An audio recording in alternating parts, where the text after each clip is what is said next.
Mama kamu mana, Bas? Tanyaku pada Ibas, anak lelakiku yang sedang asik bermain dengan ponselnya di teras rumah. Aku sedikit keheranan saat pulang dari toko dan melihat rumah agak sepi. Biasanya Meta akan selalu menyambut dengan ceria, bahkan terkadang sebelum aku sempat turun dari mobil. Mama beli gas, Pah. Sahut anakku sambil mengulurkan tangan kanannya untuk mencium punggung tanganku. Beli gas? Serius? Aku mengerutkan dahi makin heran. Selama ini Meta tak pernah mau melakukan hal itu, takut meledak katanya. Dia lebih suka menggangguku dengan menelpon, memintaku untuk pulang sebentar atau jika sedang sangat sibuk, aku akan menyuruh salah satu karyawan kami untuk datang ke rumah membantunya membeli gas sekaligus memasangkannya. Iya Pah, serius. Tuh, dah pulang tuh Mama. Tunjuk Ibas ke arah motor yang baru saja berhenti di garasi. Memang tidak salah, itu Meta yang sedang menurunkan tabung gas dari atas motor. Sungguh keheranan aku memandangnya. Hingga kemudian baru tersadar bahwa aku harus segera membantunya. Kok tumben beli gas sendiri? Biasanya nelpon Papa. Tanyaku sambil mengulurkan tangan bermaksud mengambil tabung gas yang baru saja dia letakkan di lantai. Nggak masalah, Pah. Mama bisa kok. Ucapnya sambil menyingkirkan tanganku dari pegangan tabung. Lalu dia sendiri dengan cekatan mengangkatnya. Tunggu, biar Papa yang angkat. Berat lo, Mah. Cegahku. Enggak ah. Mama bisa sendiri kok, tenang aja, Pah. Ucapnya sambil nyelonong pergi dari hadapanku yang praktis bengong melihatnya seperti itu. Lalu karena masih khawatir padanya, aku pun segera menyusul ke dapur untuk membantu memasangkan gasnya. Namun saat sampai di sana, ternyata dia pun sudah terlihat sangat lihai melakukannya sendiri. Kejadian seperti itu semakin hari semakin berlanjut. Dari mulai belanja bulanan, dia sudah tak lagi merengek minta diantar dan ditemani. Lalu antar jemput Ibas ke tempat les dan masih banyak lagi hal lainnya. Hingga suatu hari dia mengejutkanku dengan minta untuk les mobil. Emang mau ngapain sih, Mah? Biasanya kan juga minta disopirin sama Papa. Sindirku. Ya nggak apa-apa sih, pengen aja bisa sendiri, Pah. Biar nggak ngerepotin Papa terus. Dalihnya. Jangan-jangan habis ini Mama mau minta dibeliin mobil? Cibirku padanya. Tapi dia justru tergelak. Enggak lah, mobil ini aja juga udah cukup kok. Katanya. Dan begitulah, akhirnya kuizinkan juga dia belajar setir mobil. Hingga dalam waktu 2 minggu saja dia sudah bisa kemana-mana sendirian tanpa kuantar lagi. Sampai di situ aku masih berpikiran positif pada istriku. Benar-benar tak ada kecurigaan lebih jauh pada perilakunya itu, hingga pada suatu sore tiba-tiba aku mendengarnya sedang berbicara di telepon dengan seseorang. Iya sudah, sekarang aku udah gak bergantung lagi sama Mas Bimo. Harusnya aku lakukan itu dari dulu ya. Kurasa jauh lebih enak seperti ini daripada tiap mau ngapa-ngapain aku harus selalu nungguin dia selama ini. Aku bermaksud terus menguping pembicaraan itu saking penasarannya. Jadi sebenarnya kemandirian Meta akhir-akhir ini memang sudah dia rencanakan? Tapi kenapa? Apa alasan sebenarnya istriku melakukan itu? Dahiku sampai berkerut memikirkan hal itu, hingga tak sadar bahwa Meta ternyata sudah berada di dekatku. Lau Mas, kok sudah pulang jam segini? Entah kapan dia menyudari pembicaraan teleponnya tadi. Iya Mah. Capek nih, Papa mau istirahat lebih awal. Jawabku tergagap. Ya udah, Papa makan dulu aja kalau gitu, baru istirahat. Makanan udah kusiapin kok. Ujarnya. Aku mengangguk mengiyakan. Lalu bermaksud masuk ke dalam kamar untuk berganti pakaian saat tiba-tiba ponselku berbunyi. ACL! Umpatku lirih. Aku lupa memberitahu Linda bahwa aku pulang cepat hari ini. Biasanya aku akan berpamitan padanya saat aku pulang agar dia tak menghubungiku saat aku sudah berada di rumah. Dengan panik langsung kutolak panggilan telepon dari istri keduaku itu. Siapa sih, Pah? Kok nggak diangkat teleponnya? Teriak Meta dari arah meja makan diiringi bunyi dentingan piring dan sendok yang sedang dia siapkan. Ini, karyawan kok, Mah. Sudah aku bilang mau istirahat masih aja nelpon. Gerutuku pura-pura kesal. Setelah itu, kulanjutkan kembali langkahku menuju kamar dan kukirim pesan pada Linda untuk memberitahunya bahwa aku sudah berada di rumah. Aku cuma mau ngingetin kalau hari Minggu besok Tiara ulang tahun, Mas. Kita ajak jalan-jalan ya? Bunyi pesan balasan dari Linda. Hari Minggu biasanya adalah hariku bersama Meta dan anak lelakiku. Tapi aku tak punya waktu berdebat dengan Linda kali ini, hingga lalu kuyakan saja permintaannya. Oke nggak masalah, balasku. Usai berganti pakaian, aku pun bergegas ke ruang makan di mana Meta sudah menungguku di sana. Pah, hari Minggu besok aku mau pakai mobilnya ya. Papa nggak ada acara kan? Kata Meta tiba-tiba. Minggu besok, Mah? Tapi Papa. Aku sedikit gugup merespon permintaannya, mengingat baru saja aku telah berjanji pada Linda untuk mengajak anak perempuan kami jalan-jalan. Kenapa? Papa nggak ada acara kemana-mana kan kalau hari Minggu? Tanyanya dengan dahi berkerut. Mungkin karena melihatku kebingungan untuk melanjutkan kalimat. Enggak, maksud Papa, Mama memangnya mau kemana sih? Biasanya Minggu juga di rumah aja kan? Ada deh. Mama ada urusan bisnis, Pah. Boleh kan? Renyeknya. Lagi-lagi aku terdiam bingung. Kalau aku tidak mengizinkannya, Meta pasti akan curiga atau bahkan mendesak ikut saat aku keluar hari Minggu besok. Lebih baik aku kasih alasan saja pada Linda untuk menunda acara jalan-jalan kami. Usai makan, aku pun segera mengirim pesan ke istri keduaku itu. Lin, jalan-jalannya ditunda Senin aja nggak apa-apa kan? Aku ada acara mendadak hari Minggu. Kok gitu sih, Mas? Aku udah terlanjur bilang ke Tiara lo dan dia udah seneng banget. Nanti kalau dia ngambek gimana? Duh, kenapa sekarang jadi repot gini sih? Memang sejak Meta mulai bisa menyetir dia jadi sering menyela untuk membawa mobil kami. Dan ini sudah kedua kalinya aku membatalkan acara dengan Linde karena mobilnya dipakai Meta. Bagaimana ini? Masa iya aku harus beli satu mobil lagi biar semua urusanku dengan para istriku itu lancar? Tapi harga mobil kan juga gak murah. Mikirin apa sih, Pah? Kayak orang bingung gitu? Meta tiba-tiba sudah ada di dekatku, membuatku gugup. Enggak. Papa cuma lagi mikirin apa Papa lebih baik beliin mobil sendiri aja ya buat Mama. Kataku sekenanya. Beli mobil? Mau buat apa sih, Pah? Satu aja juga udah cukup kan buat kita. Ada motor juga. Atau jangan-jangan Papa punya alasan lain nih mau beli mobil segala? Meta mendelik ke arahku. Alasan apa? Jangan aneh-aneh Mah. Ya siapa tahu aja kan Papa punya istri simpenan. Jadi biar Papa bebas pergi nggak keganggu kalau mobilnya lagi Mama bawa. Ucapnya sambil tertawa mengejek dan meninggalkanku sendirian di serambi rumah. GLE kakak. Wajahku pasti merah padam saat ini gara-gara mendengar kalimatnya barusan. Mungkinkah sebenarnya Meta sudah tahu tentang Linda? Bab kedua.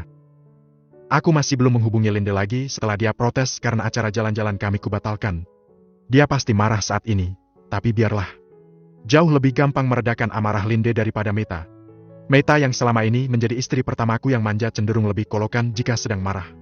Kadang butuh waktu sampai berhari-hari untuk membuatnya kembali tersenyum lagi. Namun Linda lain, selama hampir tahun menjadi istri keduaku, dia sepertinya lebih tahu diri. Asalkan semua kebutuhannya dan tiaraku penuhi dan sampai tidak telat, biasanya dia tidak pernah terlalu protes. Terkadang jika marah, aku hanya cukup memberikannya sejumlah uang untuknya bersenang-senang, dan dia pun akan kembali ceria lagi. Mengurus Linda memang segampang itu. Bahkan saat hari libur yang selalu kuputuskan untuk menjadi hariku dengan Meta dan Ibas, dia pun nampak tak pernah keberatan. Juga saat aku bilang padanya untuk jangan pernah menghubungiku saat aku sedang berada di rumah bersama Meta, dia pun selalu menurut. Mungkin itulah sebabnya yang membuatku bisa sangat rapat menyembunyikan perkawinan kami yang sudah berjalan selama 3 tahunan ini dari Meta dan orang-orang sekitar kami. Karena Linda tidak terlalu banyak merepotkanku. Pah, ponsel kamu mana? Pagi itu, Meta tiba-tiba mengagetkanku yang sedang menikmati secangkir kopi sebelum berangkat ke toko. Buat apa? Tanyaku keheranan dan sedikit gugup. Meta biasanya tak pernah menanyakan tentang ponselku selama ini. Pinjem bentar ya, aku mau nelpon Rima, penting. Pulsaku habis, Pah. Katanya santai.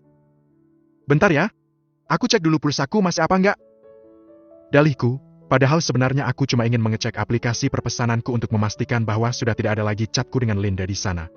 Meta yang kemudian duduk di kursi depanku nampak memandangiku dengan tatapan penuh selidik. Ngapain sih, Pah? Hapusin apa tuh? Sindirnya dengan sedikit mencondongkan tubuh ke arahku. Refleks aku sedikit menghindar darinya. Namun kulihat wajahnya nampak tenang-tenang saja melihat reaksiku. Apa sih? Curigaan amat kamu, Mah. Candaku pura-pura sewot. Nih, udah.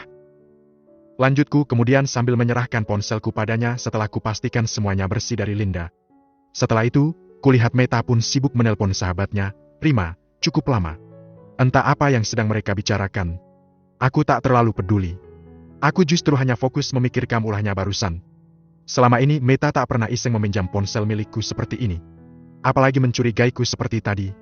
Meta makin lama makin aneh saja, tiap saat bikin aku sport jantung. Nampaknya aku harus lebih waspada nih lain kali. Pokoknya sebelum sampai rumah, semua hal tentang Linda sudah harus bersih dari ponselku, batinku. Loh, Pah, ini kok ada foto istri adikmu di ponselmu? Siapa namanya istrinya almarhum Senu itu? Linda ya?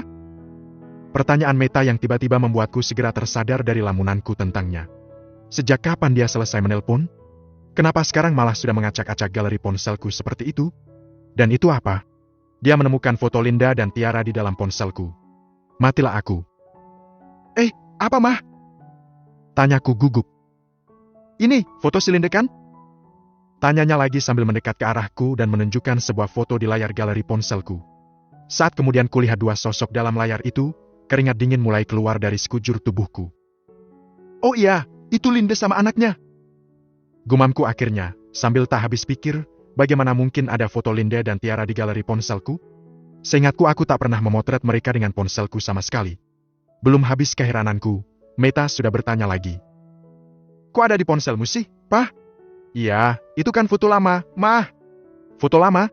Memangnya kapan Papa ketemu mereka? Bukannya dulu waktu Seno meninggal itu istrinya belum punya anak ya? Kok ini anaknya sudah segede ini? Apa dia sekarang sudah punya suami lagi? Cecarnya padaku, membuatku sontak gelagapan. Iya, Mah. Kapan ya waktu itu ketemu?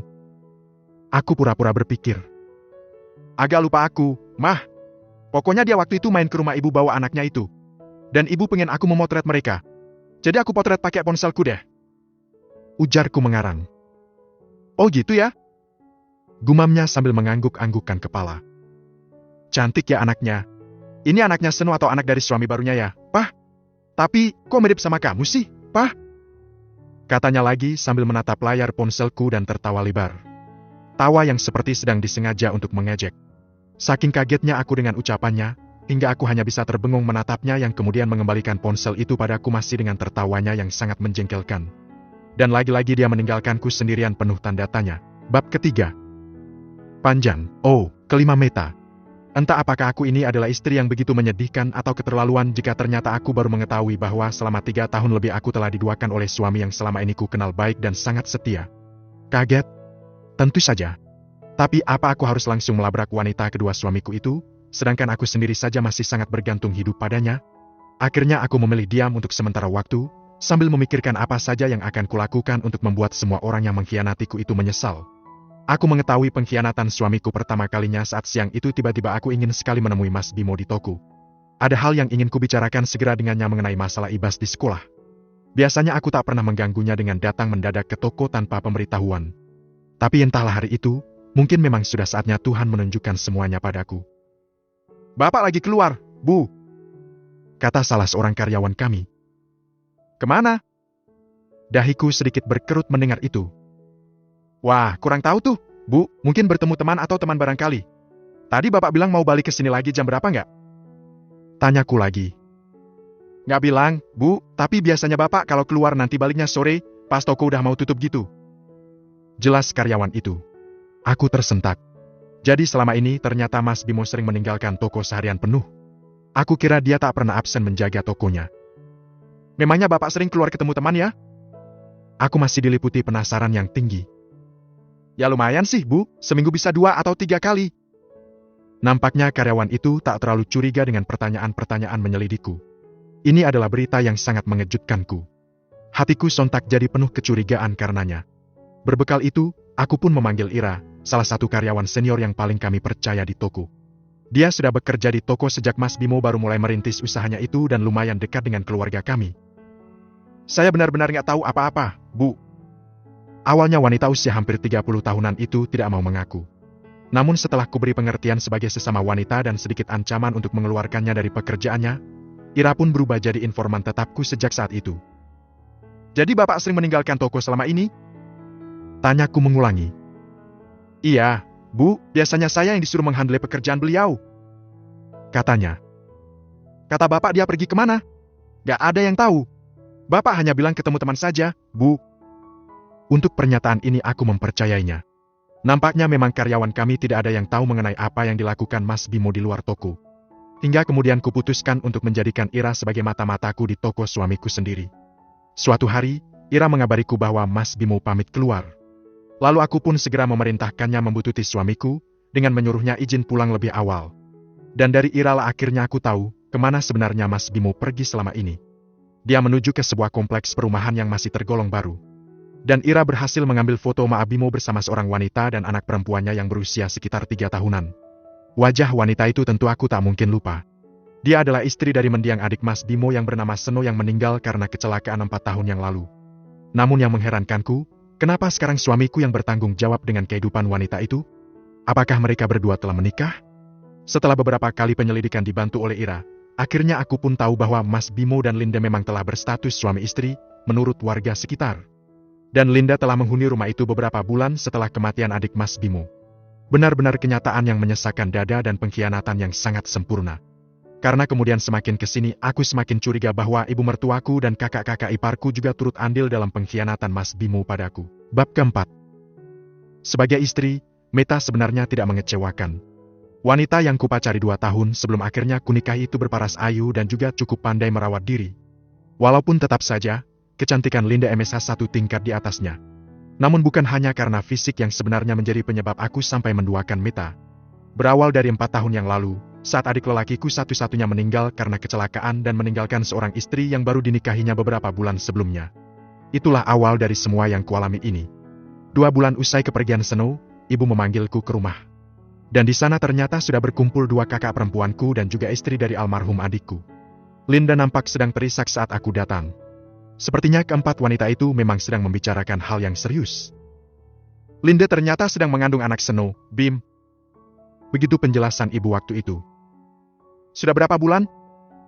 Tanyaku turut prihatin, menatap Linda yang berlinangan air mata dengan perasaan iba. Sebenarnya Linda bukan orang asing bagiku. Dia adalah adik kelasku semasa SMA dulu. Dan kami pun pernah sangat dekat pada masa cinta monyet. Hingga kemudian akhirnya kami menjalani hidup masing-masing, dan bertemu lagi saat dia datang ke rumah ibu dan diperkenalkan sebagai calon istri Seno. Aku hanya sedikit terkejut saja waktu itu, tak lebih. Karena aku pun sudah memiliki Meta di sampingku. Jalan 4 bulan ini katanya. Ibu yang membantunya menjawab pertanyaanku. Mungkin karena kasihan dengan kondisinya yang masih kebingungan. Setelah pertemuan dengan Linda hari itu, kami jadi makin sering bertemu. Entah aku menemuinya sendiri atau bersama-sama dengan ibu dan kedua kakakku. Ada semacam rasa peduli dan kasihan melihat keadaannya yang sedang hamil tanpa suami itu. Apalagi, anak yang dia kandung itu juga merupakan keluarga kami. Akhirnya semakin lama kami pun menjadi makin dekat dan aku memutuskan untuk menikahinya setelah dia melahirkan seorang bayi perempuan yang sangat cantik yang kuberi nama Tiara. Bukan hanya kecantikan ibunya yang pada akhirnya memikatku kembali waktu itu. Menumbuhkan benih-benih cinta yang dulu pernah bersemi di masa muda kami.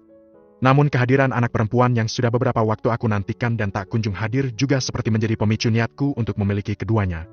Aku tentu tak sembarangan saat akhirnya memutuskan untuk menikahi Linda. Ibu dan 2 kakak perempuanku, Mbak Norma dan Mbak Nina sudah kumintai pendapat dan ketiganya pun setuju mengingat anak yang dilahirkan Linda adalah juga darah daging dari keluarga kami. Tentu saja dengan beberapa kesepakatan yang kami buat untuk ditaati bersama. Beberapa di antaranya adalah, aku dan Linda hanya melakukan pernikahan agama, bahwa semua wajib merahasiakan pernikahan keduaku ini demi menjaga perasaan Meta dan keutuhan rumah tangga pertamaku. Lalu Linda aku beri beberapa persyaratan juga sehubungan dengan Meta. Dia tidak bisa menuntut waktuku dan bersedia dinomor 2-kan setelah Meta dan Ibas. Dia pun tidak boleh mengganggu saat aku sedang bersama Meta. Dan nyatanya Linda adalah wanita yang penurut, hingga rahasia ini bisa tertutup rapat sampai pada akhirnya ini kulihat ada perubahan sikap yang terjadi pada Meta akhir-akhir ini. Mas, kenapa belum juga kasih kabar sih? Aku sama Tiara nungguin lo.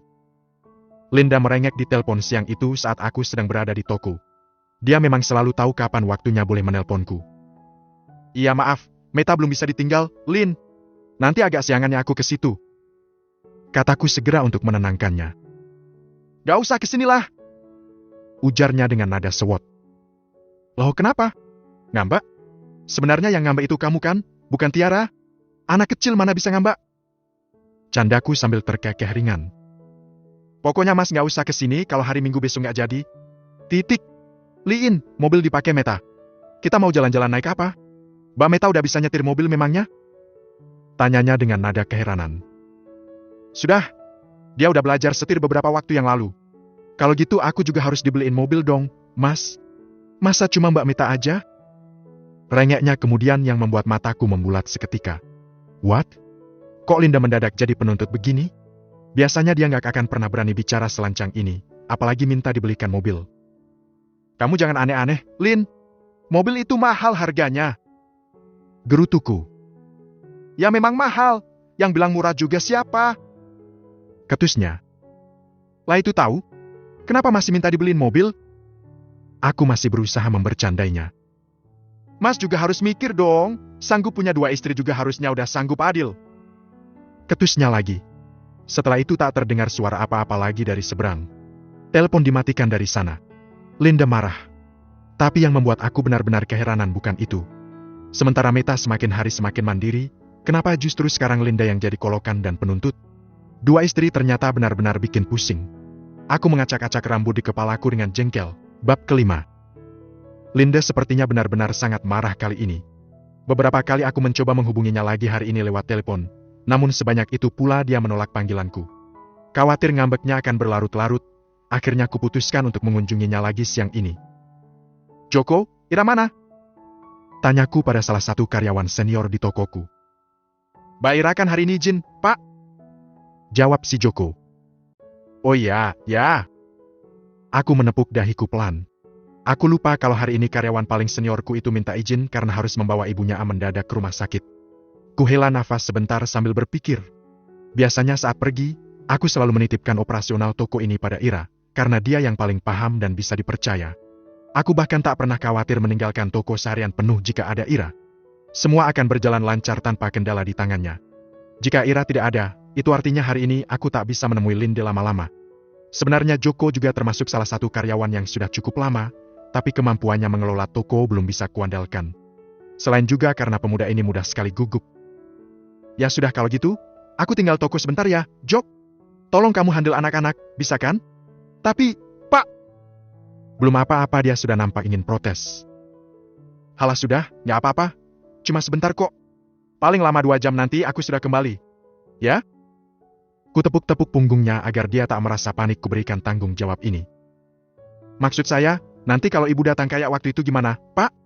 Saya bilang apa? Aku tertegun mendengar kalimatnya barusan. Meta datang ke toko? Kapan? Kenapa aku sampai tidak tahu? Ibu datang ke toko? Mataku memicing ke arah pemuda bujang itu. Iya, Pak, waktu itu, pas Bapak tidak ada. Katanya dengan terbata. Sepertinya dia menangkap kekagetan dalam kalimatku hingga sekarang wajahnya menjadi sedikit pucat. Lalu kamu bilang apa? Tanyaku penasaran. Saya bilang, kalau Bapak sedang ketemu teman di luar. Bagus. Terus, sudah berapa kali Ibu datang ke sini? Cuma sekali itu kok, Pak. Lalu ngobrol sama Mbak Ira di ruangan Bapak. Ngobrol sama Ira? Ngomongin apa? Aku mulai panik. Aduh, maaf Pak. Saya tidak tahu. Kan ngobrolnya di ruangan Bapak. Pintunya juga ditutup waktu itu. Jelasnya takut-takut. Aduh. Aku menjadi bertambah cemas mendengar penuturan si Joko. Kapan si Ibu kesini? Kapan ya Pak? Joko nampak memutar matanya ke atas seperti sedang mengingat-ingat. Sudah nggak lama sih Pak. Sekitar bulan lalu kalau nggak salah.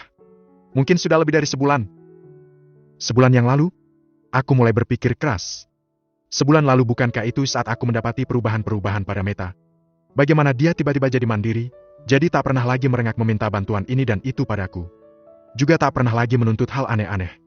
Mungkinkah Meta benar telah mengetahui tentang Linda? Tapi dari siapa dia tahu? Tidak mungkin Ira, karena dia juga tidak tahu apa-apa soal ini. Mendadak kepalaku jadi pusing, bimbang antara apakah aku harus pergi menemui Linda atau tidak hari ini. Kuusap mukaku dengan frustasi, membuat Joko yang masih berdiri mematung di depanku nampak kebingungan. Jadi nggak Pak perginya? Tanyanya kemudian. Ya sudah, nggak. Aku nggak jadi pergi. Lanjutkan saja pekerjaanmu sana. Perintahku. Baik, Pak. Ucapnya dengan wajah kembali ceria, nampak seperti orang yang baru melepaskan beban berat di pundaknya. Kembali ke meja kasirku lagi, aku mulai merasa tidak tenang. Banyak hal berkecamuk dalam pikiranku. Aku benar-benar seperti orang yang baru saja kecolongan. Meta kemari lebih dari sebulan yang lalu dan aku sama sekali tidak tahu.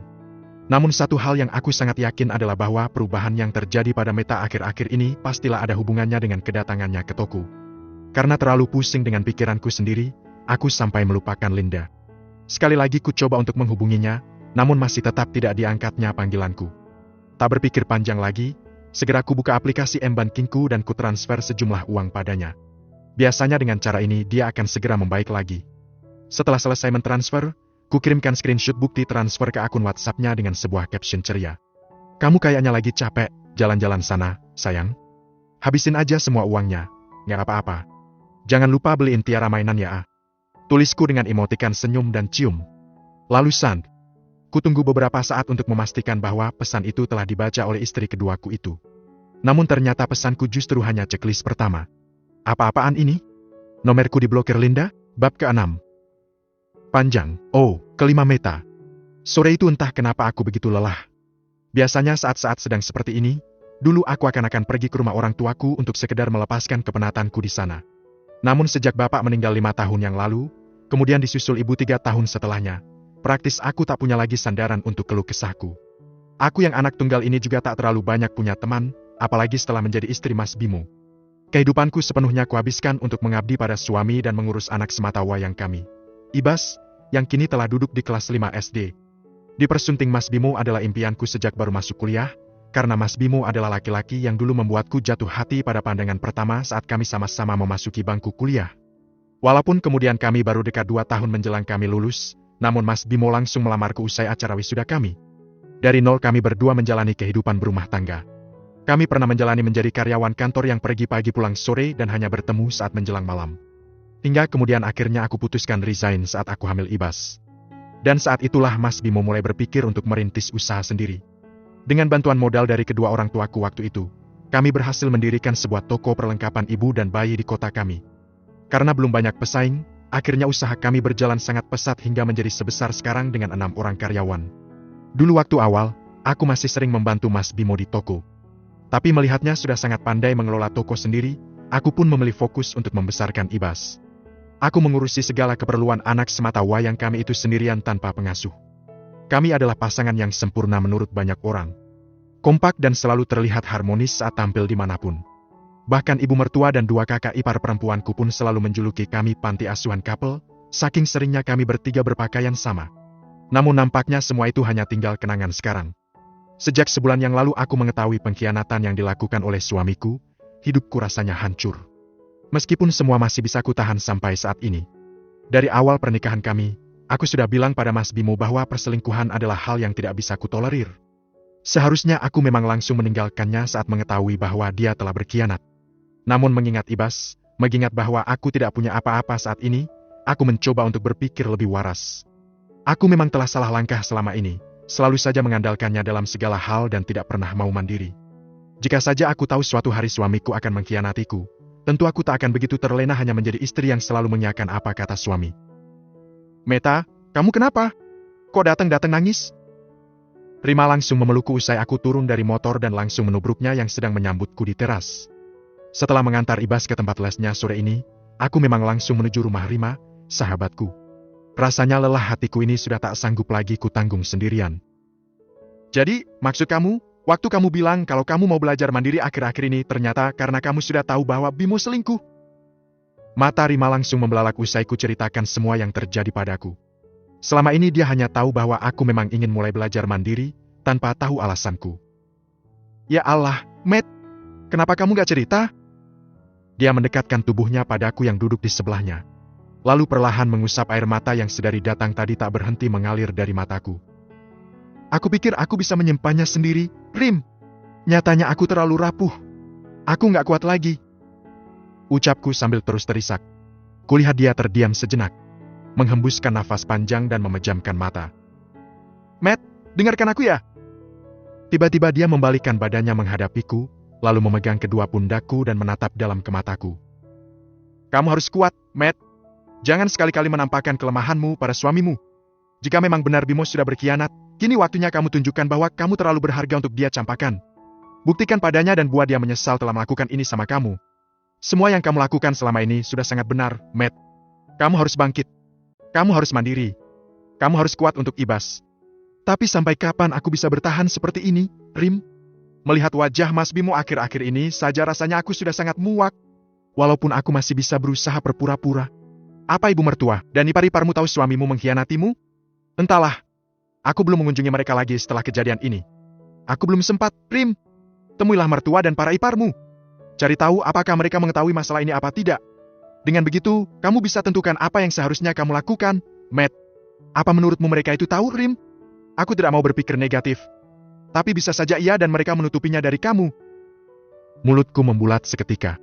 Aku benar-benar tak pernah berpikir ke arah itu. Benarkah ibu mertua dan para iparku sebenarnya mengetahui hal ini seperti apa yang dikatakan Rima? Jika memang benar, betapa jahatnya mereka semua. Bab ke-7. Hari Minggu pagi kulihat Meta sudah bersiap akan pergi.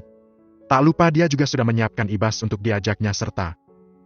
Jadi pergi, Mah? Tanyaku basa-basi. Padahal sebenarnya betapa inginnya aku mendengarnya membatalkan acaranya itu hingga aku bisa meredakan amarah Linda dengan mengajak jalan-jalan bersama Tiara hari ini. Jadi, Pah? Jawabnya singkat tanpa menengok ke arahku. Tunggu, itu matamu kenapa, Mah? Saat sekilas tadi memperhatikan seperti ada sedikit bengkak di mata Meta, aku pun bertanya dengan keheranan.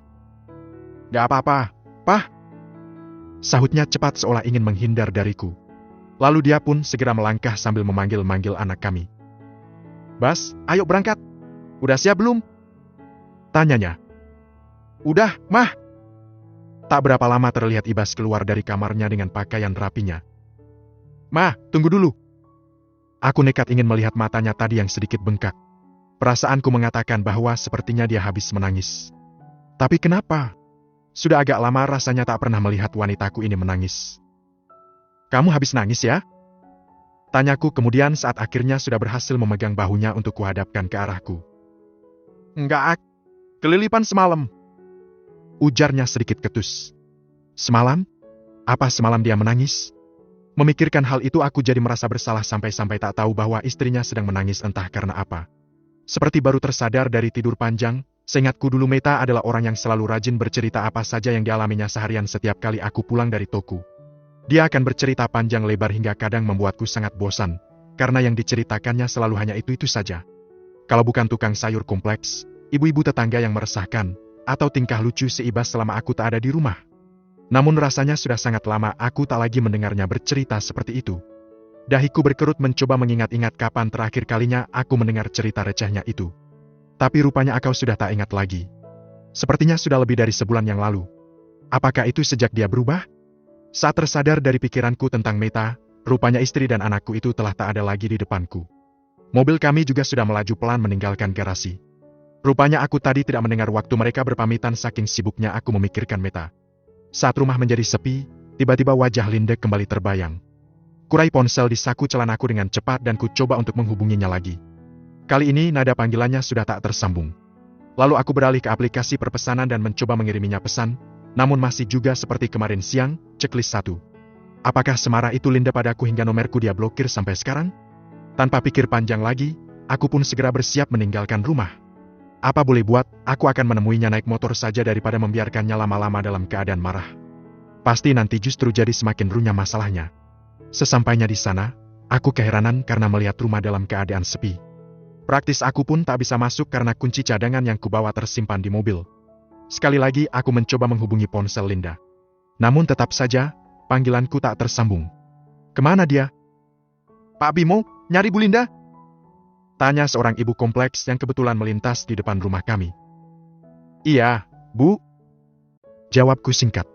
Lalu dia pun menghampiriku dengan raut penuh selidik. Tadi pagi Bu Linda keluar, Pak. Dijemput sama laki-laki. Ujarnya. Apa?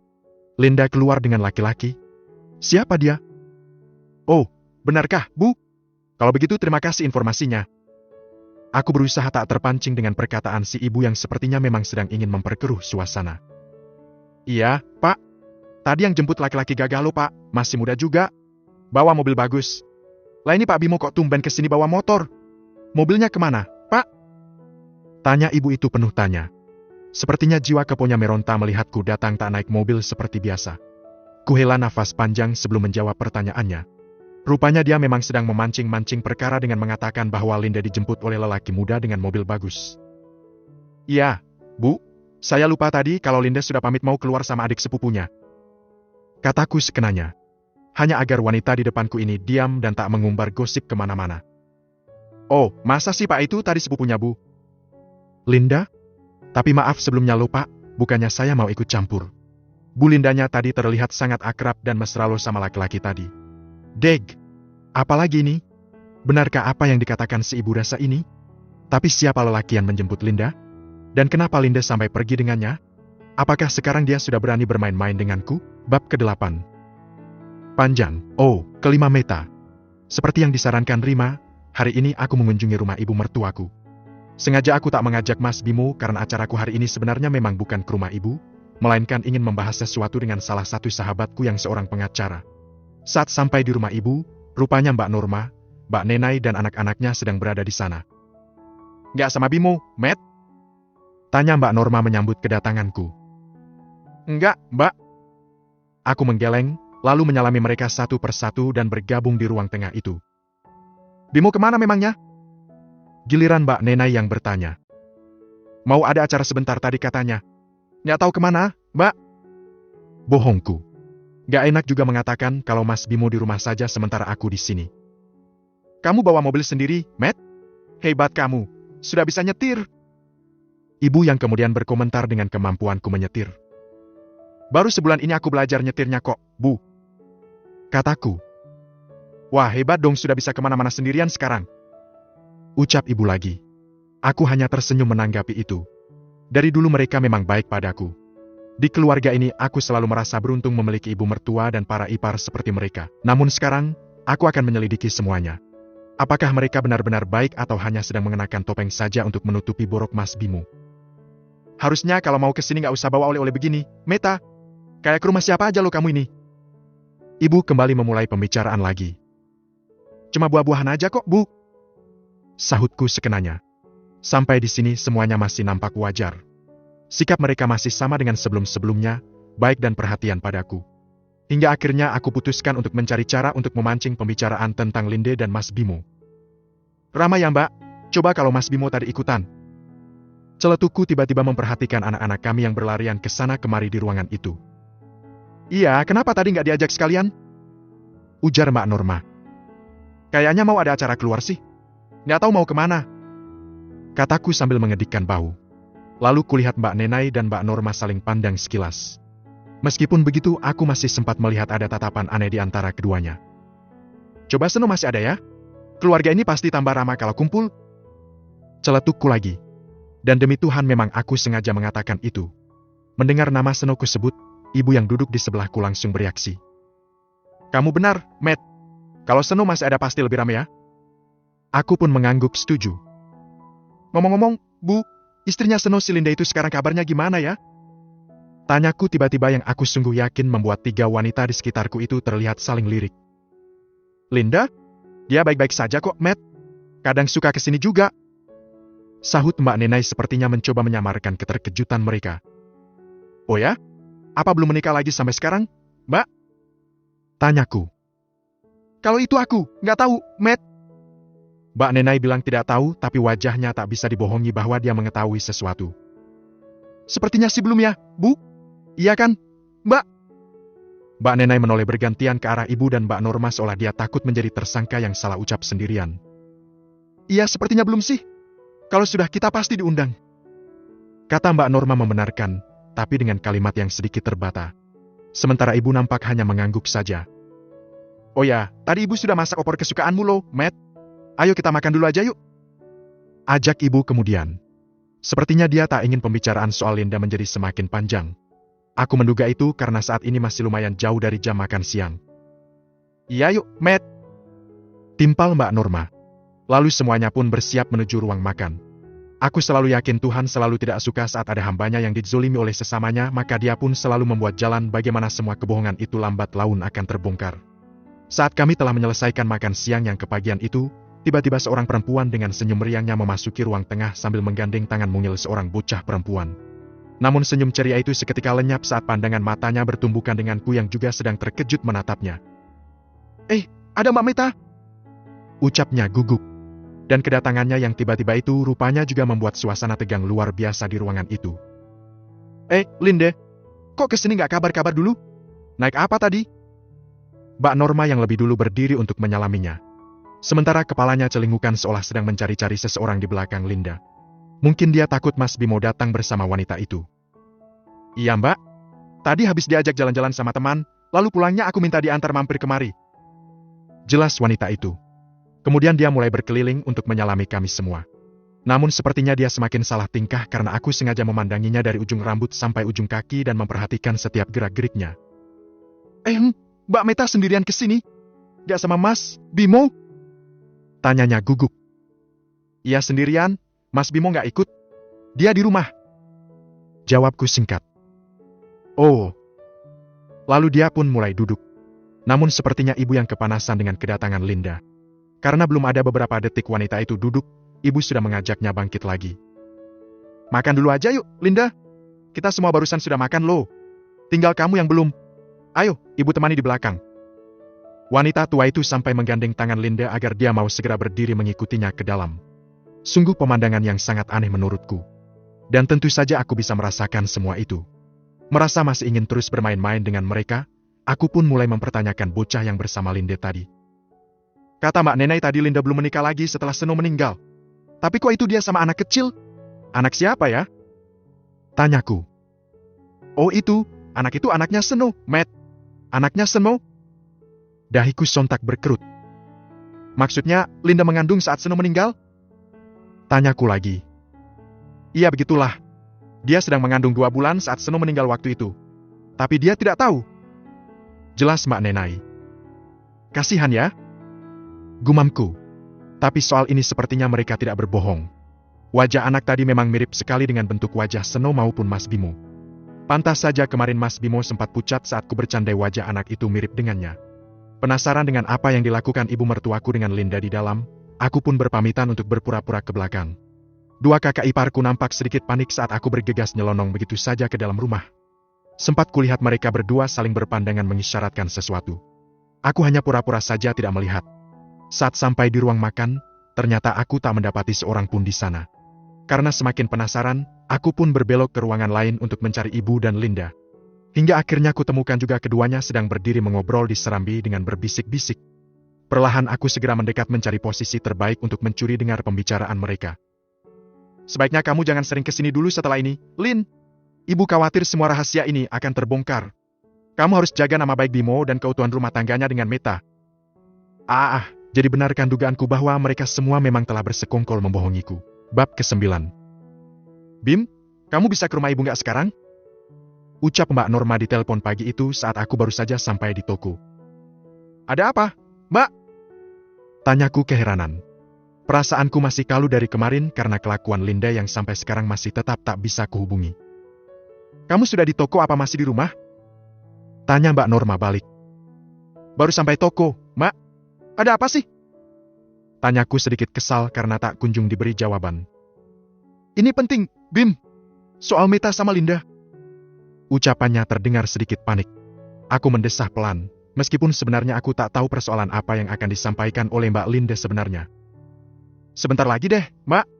Aku baru aja sampai di toko. 1 atau 2 jam lagi aku ke situ. Kataku kemudian. Usai kututup telepon, kulihat salah satu karyawan seniorku baru saja datang dengan wajah kusutnya. Terlambat kamu, Ra? Tanyaku sedikit ketus.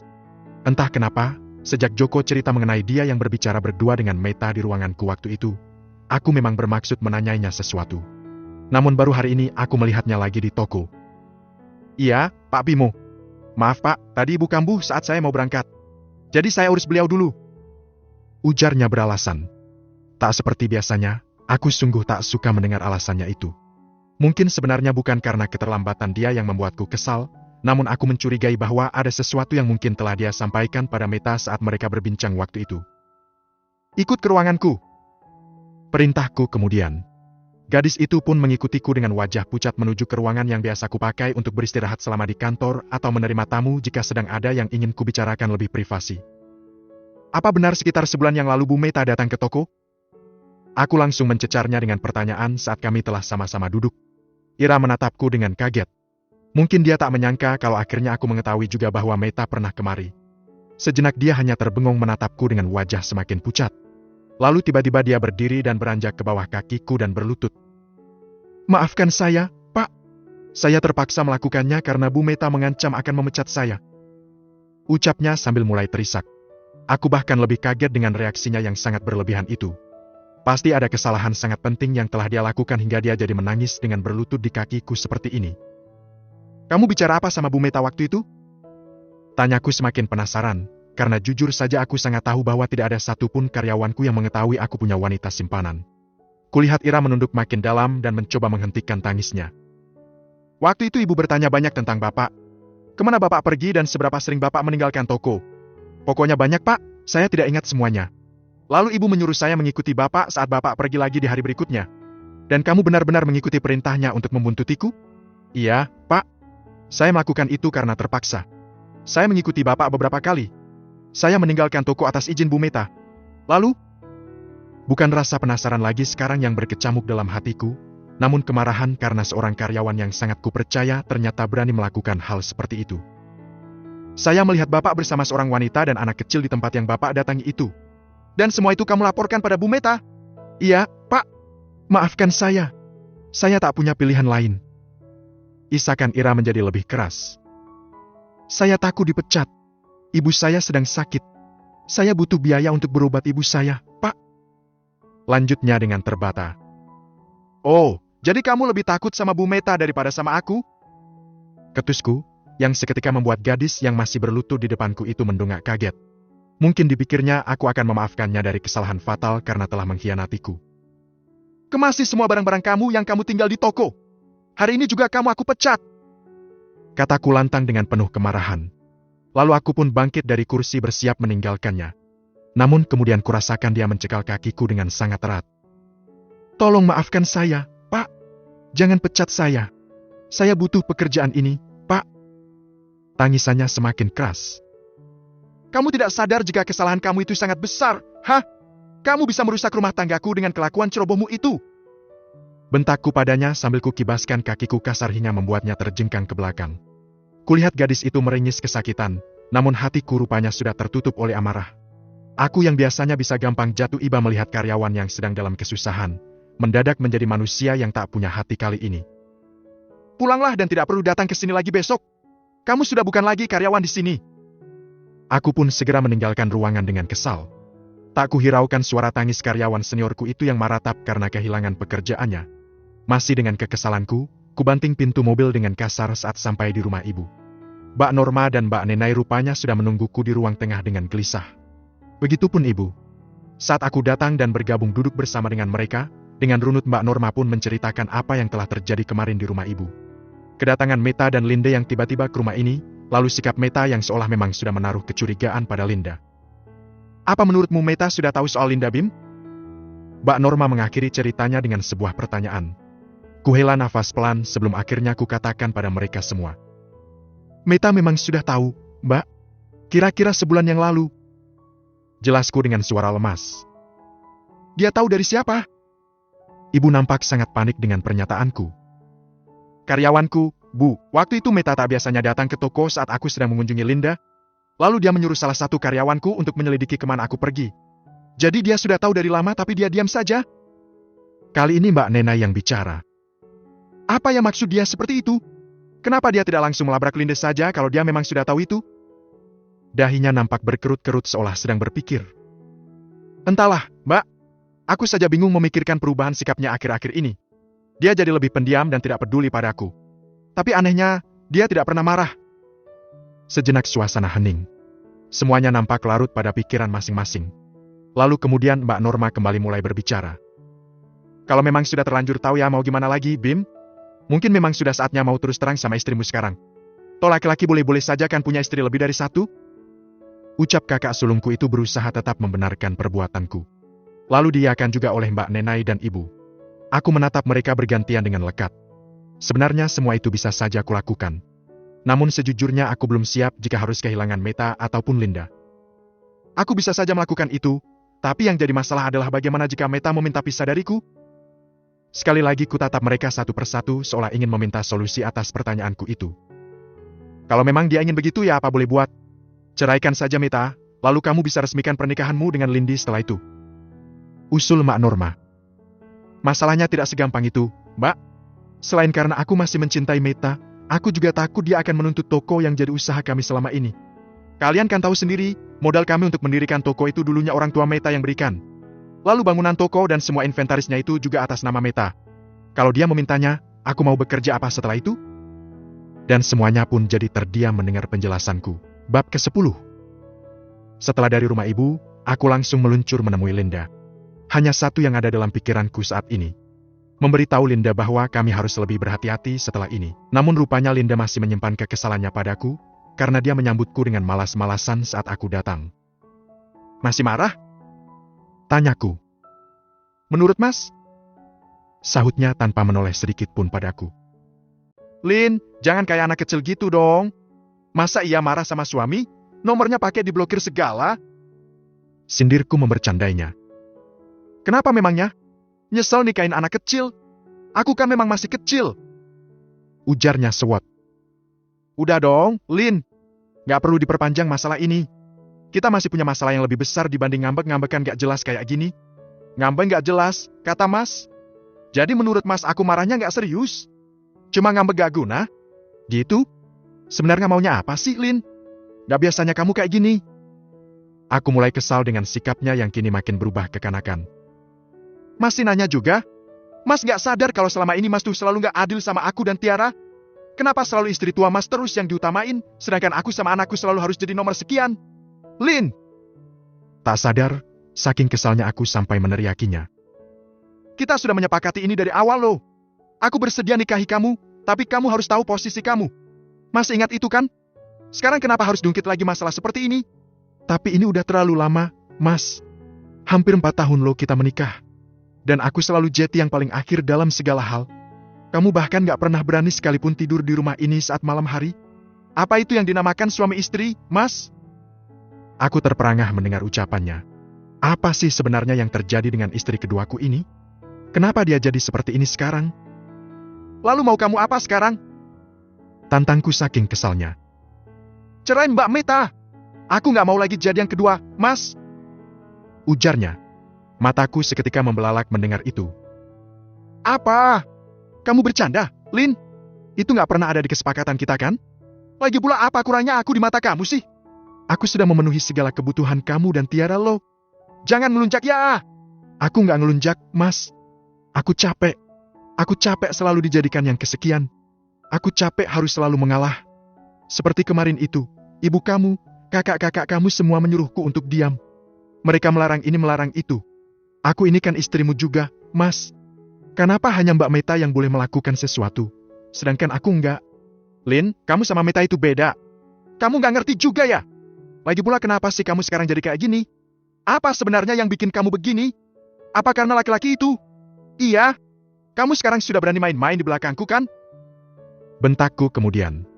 Sejujurnya aku tak pernah ingin mempercayai omongan ibu-ibu tetangga tempo hari yang menceritakan padaku bahwa Linda keluar bersama lelaki lain. Menurutku dia hanya sedang bergosip.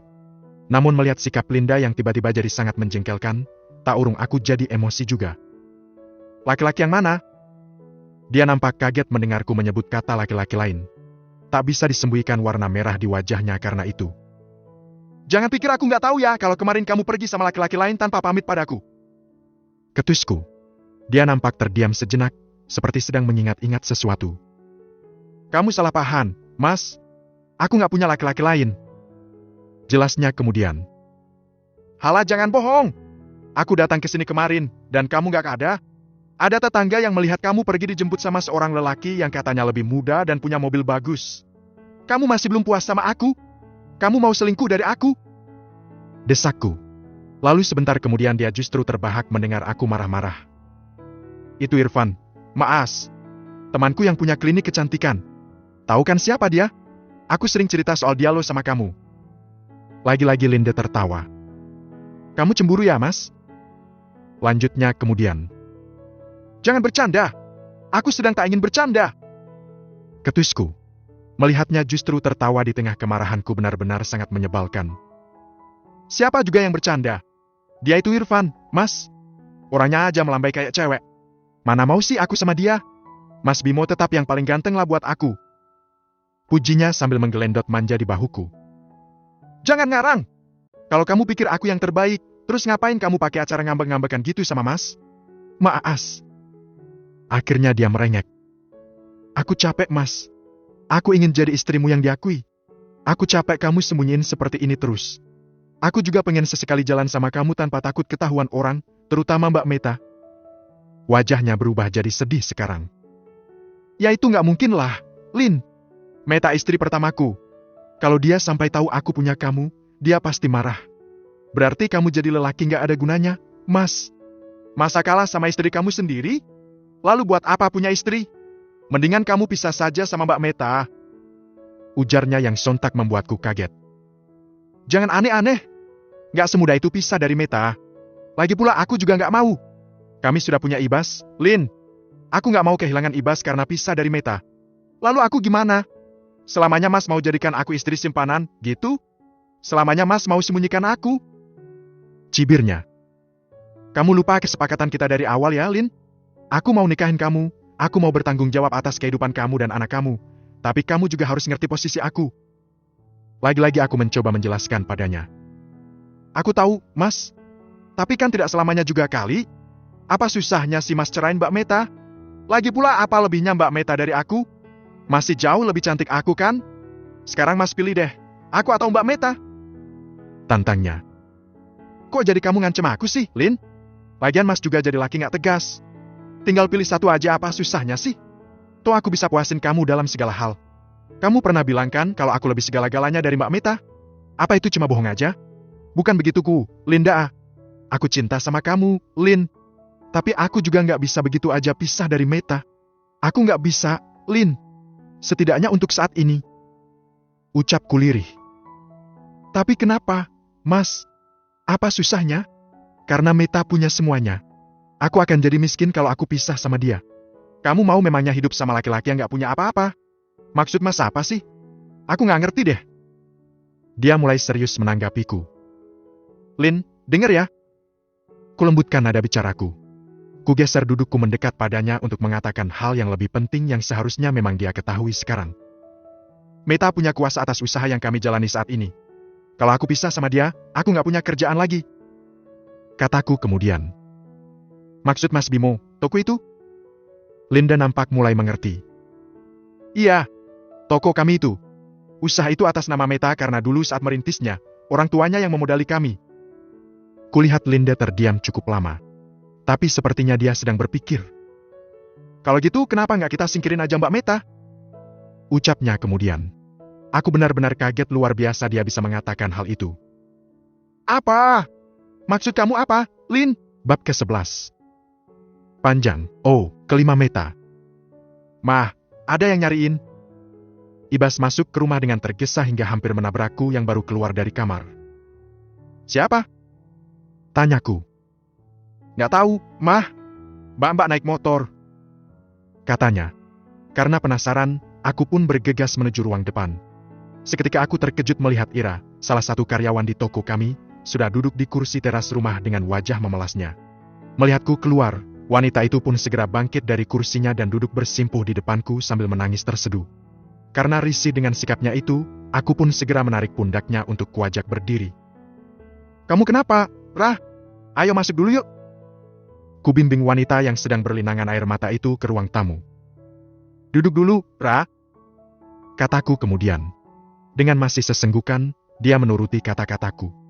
Sementara aku segera meminta tolong Ibas untuk mengambilkan minuman untuk tamuku.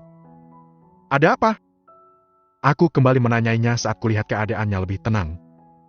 Tolong saya, Bu Meta. Pintanya. Ada apa? Katakan. Pak Bimo memecat saya. Bu, Pak Bimo akhirnya tahu kalau waktu itu ibu datang ke toko dan menanyakan perihal perginya bapak pada saya. Wanita itu lalu menghentikan kalimatnya. Memandang sejenak ke arahku seolah ingin memastikan bahwa aku tidak marah karena masalah itu. Lalu, kamu sudah menceritakan semuanya pada bapak? Tanyaku kemudian. Maafkan saya, Bu, saya terpaksa mengatakan semuanya. Pak Bimo mendesak saya tadi pagi. Beliau lalu marah dan saya dipecat. Ira kembali menangis terseduh, lebih kencang dari saat dia datang tadi. Saya butuh pekerjaan untuk pengobatan ibu saya, Bu. Kalau saya tidak punya pekerjaan, lalu ibu saya bagaimana nanti? Aku terdiam memandangi karyawan senior di toko kami itu dengan iba. Mas Bimo memang benar-benar sudah keterlaluan. Ra, kamu punya kenalan yang bisa dipercaya untuk mengurus rumah? Tanyaku tiba-tiba berpikir cukup lama. Maksud ibu, pembantu gitu, Bu? Raut wajahnya nampak kebingungan dengan pertanyaanku. Iya, asisten rumah tangga. Gak perlu menginap di sini juga gak apa-apa. Yang penting dia bisa standby di rumah ini pagi sampai sore. Jelasku. Ira nampak mengerutkan dahinya, berpikir. Lalu kemudian tersenyum cerah seperti telah mengingat sesuatu. Ada Bu, bibi saya sendiri. Dia adiknya ibu saya. Beberapa hari yang lalu dia baru saja diberhentikan dari kerja jadi buruh cuci di rumah makan. Kalau ibu nggak keberatan, saya bisa membawanya ke sini. Tapi, Bu... Ira mendadak terlihat bimbang. Kenapa, Ra? Kalau boleh, biar saya saja yang kerja di sini, Bu. Saya benar-benar butuh pekerjaan. Enggak, Ra. Kamu nanti akan tetap kerja di toko. Aku akan memasukkanmu lagi ke toko. Sekarang, kamu pulanglah dulu, bicara pada bibimu itu. Kalau bisa hari ini juga kamu ajak dia ke toko ya. Aku mau wawancara dia di sana. Nanti kamu sekalian kembali kerja lagi di toko. Kataku dengan pasti. Tapi, saya kan sudah dipecat sama Bapak, Bu. Nanti kalau Bapak marah. Toko itu milikku, Ra. Bapak nggak berhak memecat kamu. Sudahlah, ayo sekarang pulanglah. Aku tunggu kamu sama bibi kamu di toko ya. Lalu dengan penuh rasa terima kasih, wanita itu pun segera menuruti perintahku. Sementara aku memanggil Ibas untuk bersiap kuajak ke toko. Bas, mulai besok kamu ikut mama ke toko nggak apa-apa kan? Tanyaku hati-hati pada anakku. Ngapain mah ke toko?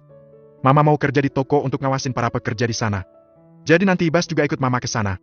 Tapi nanti kalau sudah ada asisten rumah tangga di rumah ini, Ibas boleh kok tinggal di rumah saja, nggak usah ikut ke toko. Asisten rumah tangga itu pembantu ya, Mah? Tanyanya. Ya benar, pembantu rumah tangga, sayang. Nanti yang akan bantu mama menjaga Ibas. Ibas di rumah sendiri juga berani kok, Mah. Nggak perlu ditemani sama pembantu. Mama yang nggak mau kalau Ibas di rumah sendirian. Kalau nanti ada orang asing datang gimana? Lagi pula mama juga butuh bantuan orang untuk mengurus rumah ini sementara mama kerja, sayang. Rumah ini perlu dibersihkan, perlu ada yang masak juga. Iya kan? Aku tersenyum manis ke arahnya. Kalau mama kerja, lalu papa ngapain nanti? Ya nanti terserah papa mau ngapain. Ujarku sedikit kesal mengingat Mas Bimo. Ya udah, kalau gitu yuk berangkat. Ajakku kemudian. 20 menit kemudian aku dan Ibas pun telah sampai di toko. Dan anehnya, aku tak menemukan Mas Bimo di sana. Bapak pergi lagi? Tanyaku pada Joko yang saat ini menggantikan posisi Mas Bimo di kasir. Iya Bu, dari tadi pagi. Jawab pemuda itu takut-takut. Jam berapa? Sekitar jam 10 mungkin, Bu, saya agak lupa. Oke, ya udah lanjutkan kerjaanmu, Jok. Oh ya, itu tolong dong, buku-buku laporan pembukuan bawa ke ruangan Bapak ya. Mau aku periksa. Kataku kemudian. Sekarang, Bu? Iya. Kataku. Kemudian aku beralih menatap Ibas. Bas, Mama mau ke ruangan Papa. Kamu mau ikut atau di sini sama Mbak Mas? Ibas boleh keliling-keliling dulu, Mah? Boleh, tapi jangan gangguin kerjaannya Mbak sama Mas ya. Siap? Mah? Dan aku pun segera ke ruangan Mas Bimo. Tak lama, Joko sudah datang membawakan tumpukan buku yang kuminta. Makasih, Jo. Nanti kalau Bapak datang, suruh langsung ke sini aja ya. Baik, Bu. Selama beberapa jam aku memeriksa semua pembukuan toko yang selama ini tak pernah aku pedulikan. Aku memang terlalu mempercayai Mas Bimo hingga mungkin inilah yang membuatnya jadi merasa di atas angin. Merasa seolah berkuasa atas apa yang kami miliki saat ini, sampai berani mengambil wanita lain untuk dijadikannya simpanan. Dan yang lebih menyakitkan bahwa wanita itu adalah mantan adik iparnya sendiri. Sedang serius memeriksa pembukuan, tiba-tiba Joko muncul di pintu yang memang sengaja tak kunci. Bu, Mbak Ira datang sama bibinya. Oh ya, suruh ke sini, Jo. Dan akhirnya hari itu juga aku menerima bibinya Ira untuk menjadi asisten rumah tanggaku. Aku memintanya pulang setelah menyuruhnya kembali keesokan harinya ke rumahku. Kembalilah kerja, Ra, kamu jangan khawatir, aku ada di sini. Mulai hari ini aku akan ambil alih toko ini dari Bapak. Dengan wajah sudah kembali ceria, wanita itu pun melangkah penuh semangat untuk bekerja lagi. Hari menjelang sore. Aku baru akan memeriksa laptop Mas Bimo saat tiba-tiba aku dengar suara ribut-ribut di luar. Perasaanku langsung tahu bahwa Mas Bimo pasti sudah kembali. Dan benar saja, kami hampir bertabrakan di pintu ruangan karena dia berjalan dengan sangat tergesa menuju ke ruangannya, sementara aku bermaksud keluar. Meta, ngapain kamu di sini? Tanyanya. Harusnya aku yang tanya, Mas. Dari mana saja kamu? Jadi begini selama ini cara kamu mengurus toko? Pergi seenak hati dari pagi sampai sore? Aku pergi karena ada keperluan, Mah. Dalihnya. Keperluan apa? Menengok istri mudamu itu? Ketusku. Ma, kamu ini bicara apa sih? Udahlah Pah, gak usah ditutup-tutupi lagi. Aku sudah tahu semuanya. Dan aku pun yakin kamu sudah mendengar semuanya. Percuma mau disembunyikan. Kamu salah paham, Mah. Kita bisa bicarakan ini nanti di rumah saja. Sekarang aku antar Mama pulang ya. Nanti Mama capek kalau ikutan kerja di toko. Terus itu, si Ira, udah aku pecat kenapa dia ada di sini lagi? Ingat ya Mas, usaha ini bukan milik kamu saja. Aku punya hak besar di sini walaupun selama ini kamu berjasa mengurusnya. Jadi aku juga punya kuasa untuk menentukan siapa-siapa saja yang boleh bekerja di sini. Jadi maksud kamu mau? Ya, mulai hari ini dan seterusnya, aku akan ikut mengelola toko ini. Aku sudah periksa semua pembukuannya. Setelah ini aku akan periksa keuangan selama beberapa tahun gak pernah kamu berikan laporannya padaku. Sampai di sini kulihat wajah Mas Bimo berubah sepucat kapas. Kita bisa bicarakan ini nanti kan, Mah? Untuk apa kamu lakukan semua ini? Untuk apa? Sudah jelas kan, Pah? Aku menuntut hak yang selama ini seharusnya aku punya. Tapi kan gak perlu repot kayak gini juga, Mah. Kalau cuma butuh laporan, Papa bisa kok kasih laporannya ke Mama. Tiap hari juga bisa kalau Mama mau.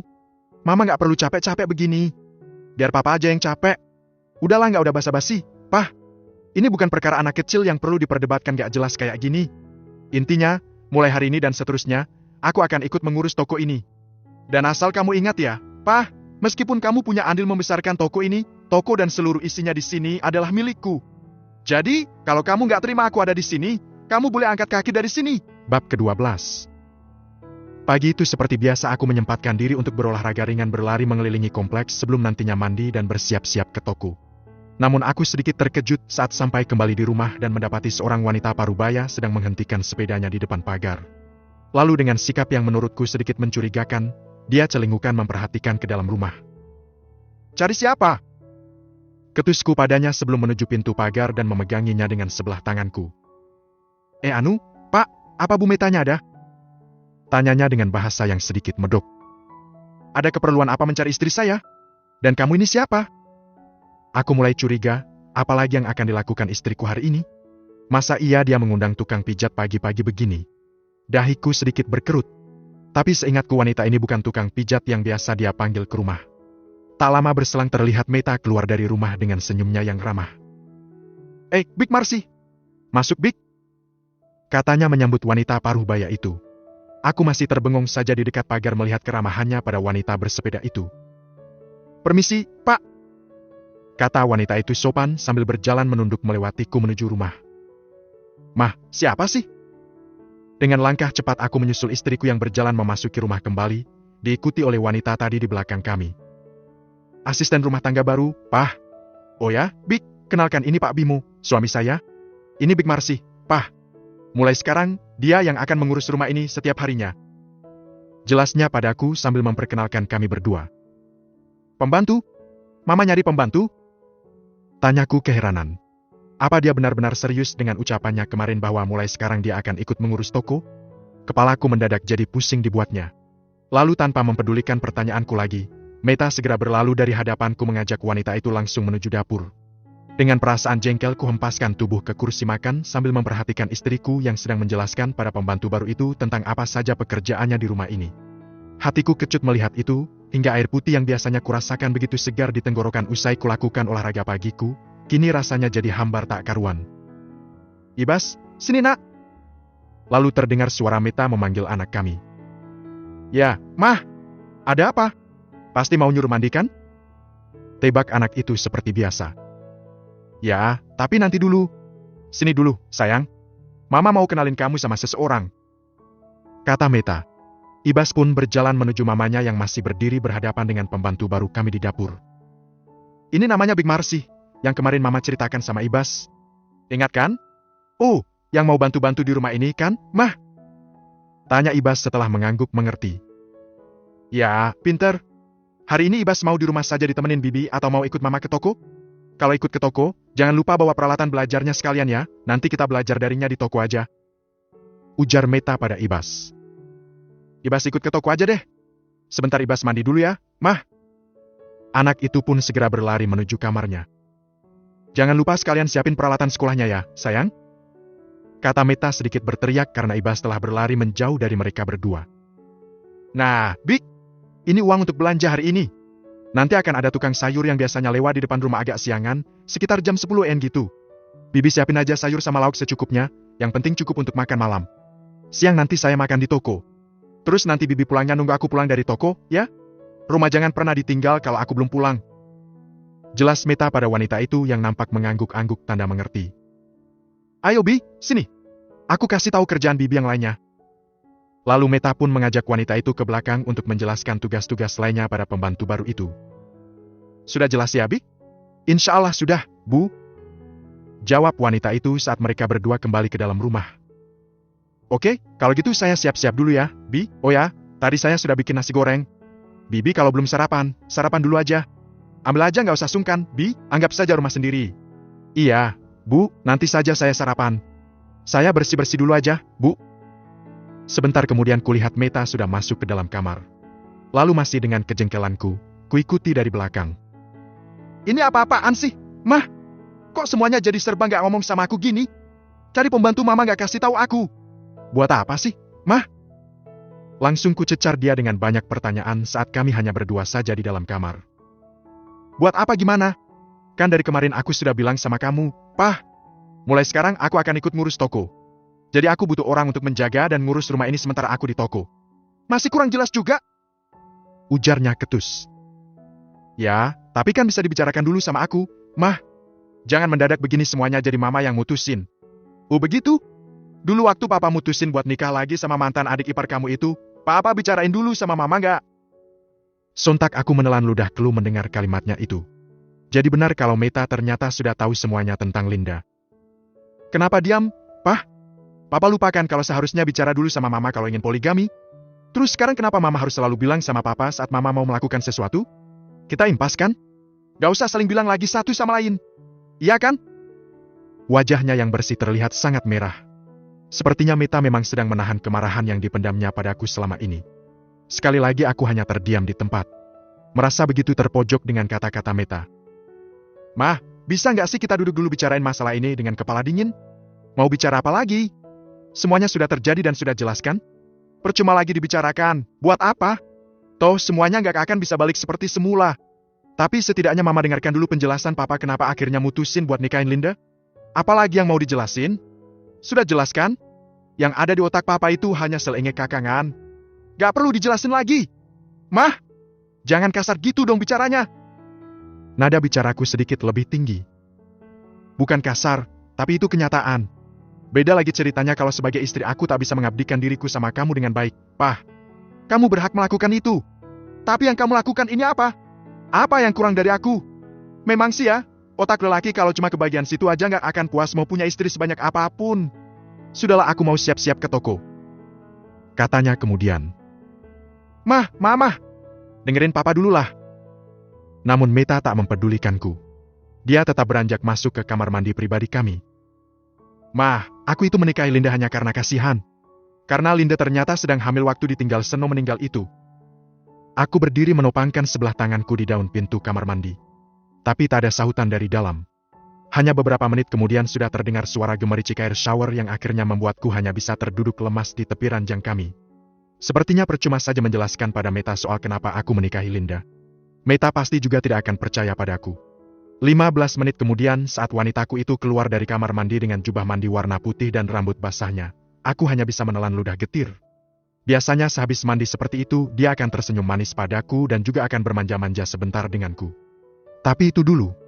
Kali ini tatapan matanya saja bahkan seolah ingin menelanku hidup-hidup. Tidak perlu susah-susah lagi menjelaskan padaku bahwa Gan kamu itu dulu sebenarnya adalah mantan pacar kamu, Pah. Itu juga sudah basi. Mama sudah tahu semuanya. Jadi tidak perlu lagi dijelaskan. Katanya sambil berjalan menuju ke meja riasnya. Lagi-lagi aku harus menelan kepahitan karena ternyata istriku telah beberapa langkah lebih maju daripada aku. Karena merasa tak mungkin lagi membuatnya mengerti, akhirnya aku pun menyerah dan segera masuk ke kamar mandi untuk bersiap ke toko juga bersamanya. Apa boleh buat, sekarang aku tidak mungkin bisa mencegahnya untuk pergi ke toko karena toko itu memang miliknya, atas namanya. Bodohnya aku kenapa saat dia belum mengetahui hubunganku dengan Linda, aku tidak berpikiran untuk memindah tangankan semua asetnya atas namaku. Sekarang, aku yang kesulitan sendiri. Belum lagi aku harus berpikir bagaimana caraku menjelaskan padanya tentang dana-dana yang aku transfer ke rekening Linda yang jumlahnya juga tak sedikit itu. Dan bodohnya lagi, semua itu aku transfer lewat rekening usaha kami, bukan rekening pribadiku. Haduh, kacau semua. Dengan kesal ku kucek-kucek rambutku di kamar mandi. Bab ke-13. Panjang, kelima meta.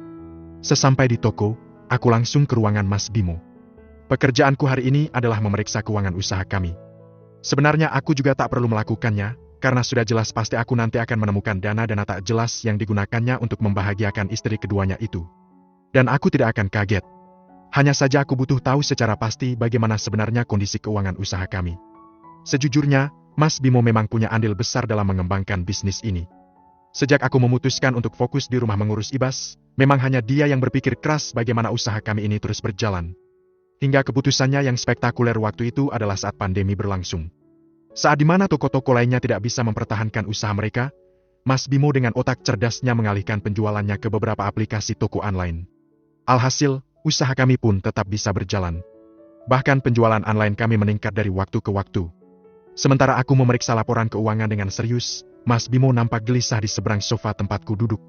Sesekali kulihat dia melirikku dengan wajah cemas seolah-olah aku akan menemukan satu kesalahan fatalnya yang akan membuatku marah. Sejenak ku hela nafas panjang sebelum kulemparkan pandanganku padanya. "Kamu ngapain sih Mas di situ? Ke depan sana bantuin anak-anak kerja." Ketusku padanya karena merasa nggak nyaman dia mengawasi tiap detik apa yang kulakukan. "Kamu belum selesai periksa itunya, Mah?" Tanyanya hati-hati. "Belum, kenapa memangnya? Kamu takut ketahuan sudah mentransfer uang jutaan per bulan ke rekening simpananmu itu? Sudahlah, sebenarnya tidak usah memeriksa ini pun juga aku sudah tahu, Pah. Sekarang Papa kerja aja sana biar bisa mengembalikan semua uang yang sudah Papa kasihkan ke wanita itu." "Maksudnya, Mah? Papa nggak ngerti. Sekarang waktunya Papa kerja keras biar bisa gantiin uang yang udah Papa habiskan buat simpanan Papa itu. Papa juga sering pergi ninggalin toko kan sebelum ini? Sekarang waktunya Papa ganti waktu yang hilang itu. Kerja yang rajin. Kok kejam gitu sih, Mah?" Gerutunya kesal, lalu bangkit dan nyelonong pergi meninggalkan ruangan. Tapi setengah jam kemudian dia sudah kembali ke ruangan lagi.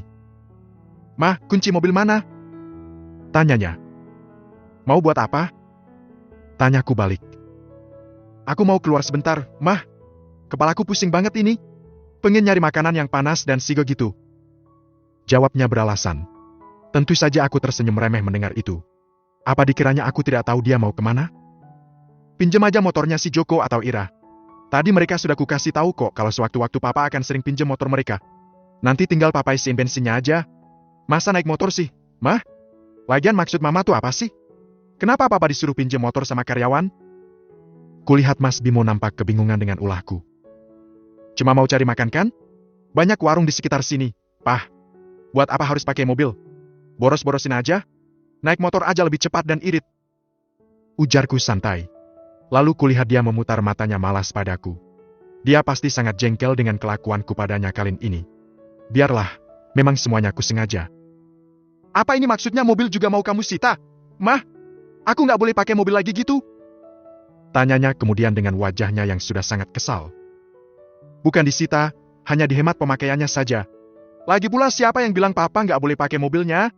Boleh kok, hanya saja harus untuk kepentingan keluarga kita, bukan buat istri simpanan kamu itu." Ketusku untuk kesekian kali, membuat matanya membelalak lebar kali ini.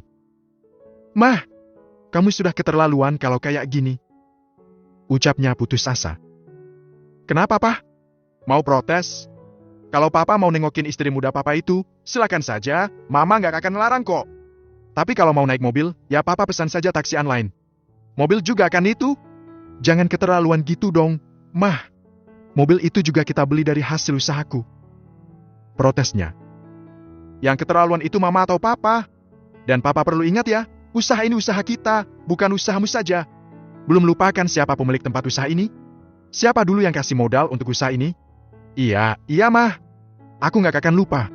Nggak usah juga lah diungkit-ungkit. Baguslah kalau Papa nggak lupa. Oke, baiklah. Aku akan bicara sama Linde hari ini. Izinkan aku ke sana sebentar, Mah. Biar aku selesaikan masalah ini sama dia dulu. Ucapnya kemudian dengan nada lebih melembut. "Mau ngapain? Cerain dia? Yakin Papa mau cerain dia?" tanyaku sedikit mengejek.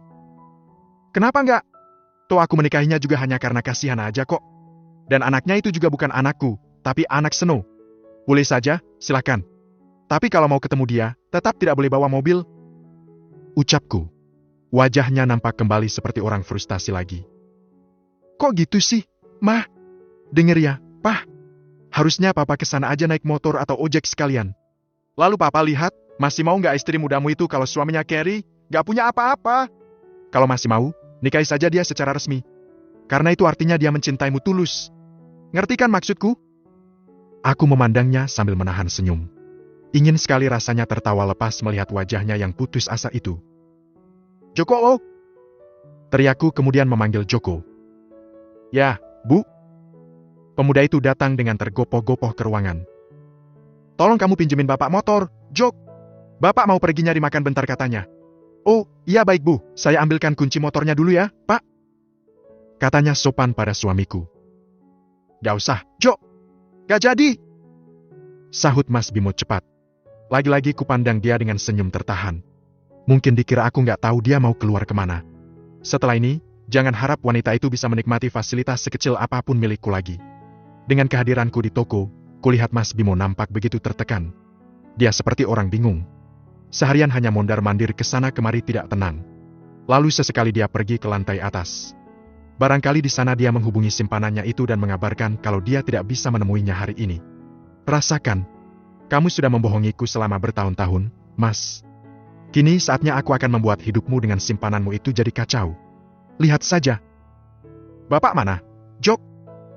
Tanyaku siang itu pada Joko saat aku telah menyelesaikan pekerjaanku di ruangan Mas Bimo. Ada di lantai atas, Bu, sama Mas Ibas. Saya panggilkan ya, Bu. Ujarnya menawarkan diri. Enggak usah, biarkan saja. Ira mana? Tanyaku lagi. Mbak Ira di ruangan packing sama yang lain, Bu. Pesanan untuk hari ini sudah dikirim semuakah? Kloter pertama sudah dijemput sama kurir baru saja, Bu. Ini Mbak Ira dan teman-teman sedang packing untuk kloter sore. Oke, Sep. Oh ya Jok, nanti kalau Ibas dan Bapak cari, bilang aku keluar sebentar ya. Mau kemana, Bu? Mau cari makan. Kalian jangan pada makan dulu. Tunggu aku datang. Kataku. Mau ditraktir Bu Meta ya ini ceritanya? Ira tiba-tiba muncul di belakangku dan nyeletuk. Aku pun terkekeh mendengar itu. Mulai hari ini kalian dapat jatah makan siang di toko. Jadi bisa lebih irit sedikit. Hari ini sekalian aku akan carikan catering untuk langganan makan siang kita ke depannya. Asik! Teriak dua karyawanku itu kegirangan. Makasih banyak ya, Bu. Ucap Ira. Gak usah makasih, itu udah hak kalian kok. Udah ya, aku pergi bentar. Pamitku kemudian. Ya Bu, hati-hati Bu Meta. Saat aku kembali, rupanya Mas Bimo sudah menungguku di ruangannya. Setelah kuberikan jatah makanan pada para karyawan, aku pun membawa makanan kami bertiga ke ruangannya. Ngapain sih Mah pakai kasih jatah makan siang buat karyawan segala? Tadi Mama bilang kita harus berhemat. Aku aja nggak boleh bawa mobil, kenapa sekarang malah Mama yang menghamburkan uang buat makan karyawan? Ayo nak, makan yang banyak. Tak aku gubris omongannya itu. Aku justru fokus menyiapkan makanan untuk Ibas. Mah, ini Papa protes loh. Kok diam aja? Dia nampak semakin kesal dengan sikapku. Mereka itu, para karyawan itu, Pah. Mereka bekerja untuk kita. Tanpa mereka kita nggak bisa apa-apa. Mau ngerjain semua kerjaan ini sendirian? Jasa mereka itu besar. Kalau cuma ngasih makan siang aja itu namanya bukan boros. Itu bahkan lebih berkah daripada uangnya dikasih buat perawatan, shopping dan seneng-seneng wanitamu itu. Ucapku sedikit memelankan suara. Berharap Ibas tak mengerti apa yang sedang dibicarakan oleh orang tuanya. Mendengar itu, Mas Bimo hanya diam. Mungkin dia takut kami akan bertengkar di depan anak kami kalau dia terus membantah. Aku pun tak ingin mempedulikannya lagi. Aku lebih memilih fokus pada Ibas dan makan siang kami sambil menatap layar televisi di ruangan itu. Bab ke-14. Kesal dengan ulah Meta yang makin hari makin membatasi segala gerakku, hari itu akhirnya aku putuskan untuk tidak pergi ke toko. Selain karena malas, aku pun merasa seperti sudah tidak ada gunanya lagi di tempat itu. Semuanya telah dikuasai oleh Meta. Bahkan kunci mobil saja sekarang dia yang pegang. Gak bangun. Wajahnya menyembul dari balik pintu kamar dan dahinya berkerut melihatku masih bergelung dengan selimut tebal di atas ranjang. Aku gak enak badan hari ini. Aku gak ikut ke toko dulu kayaknya. Dalihku. Padahal hari ini sebenarnya aku memang berencana untuk pergi ke rumah ibu, mengadukan semua persoalan ini padanya dan kakak-kakakku. Bangun dulu kek, sholat subuh. Udah jam segini loh, Pah. Katanya mengingatkan. Namun aku tetap bergeming. Masih lebih nyaman menikmati hangatnya selimutku dibanding harus diguyur air wudhu pagi-pagi dingin begini.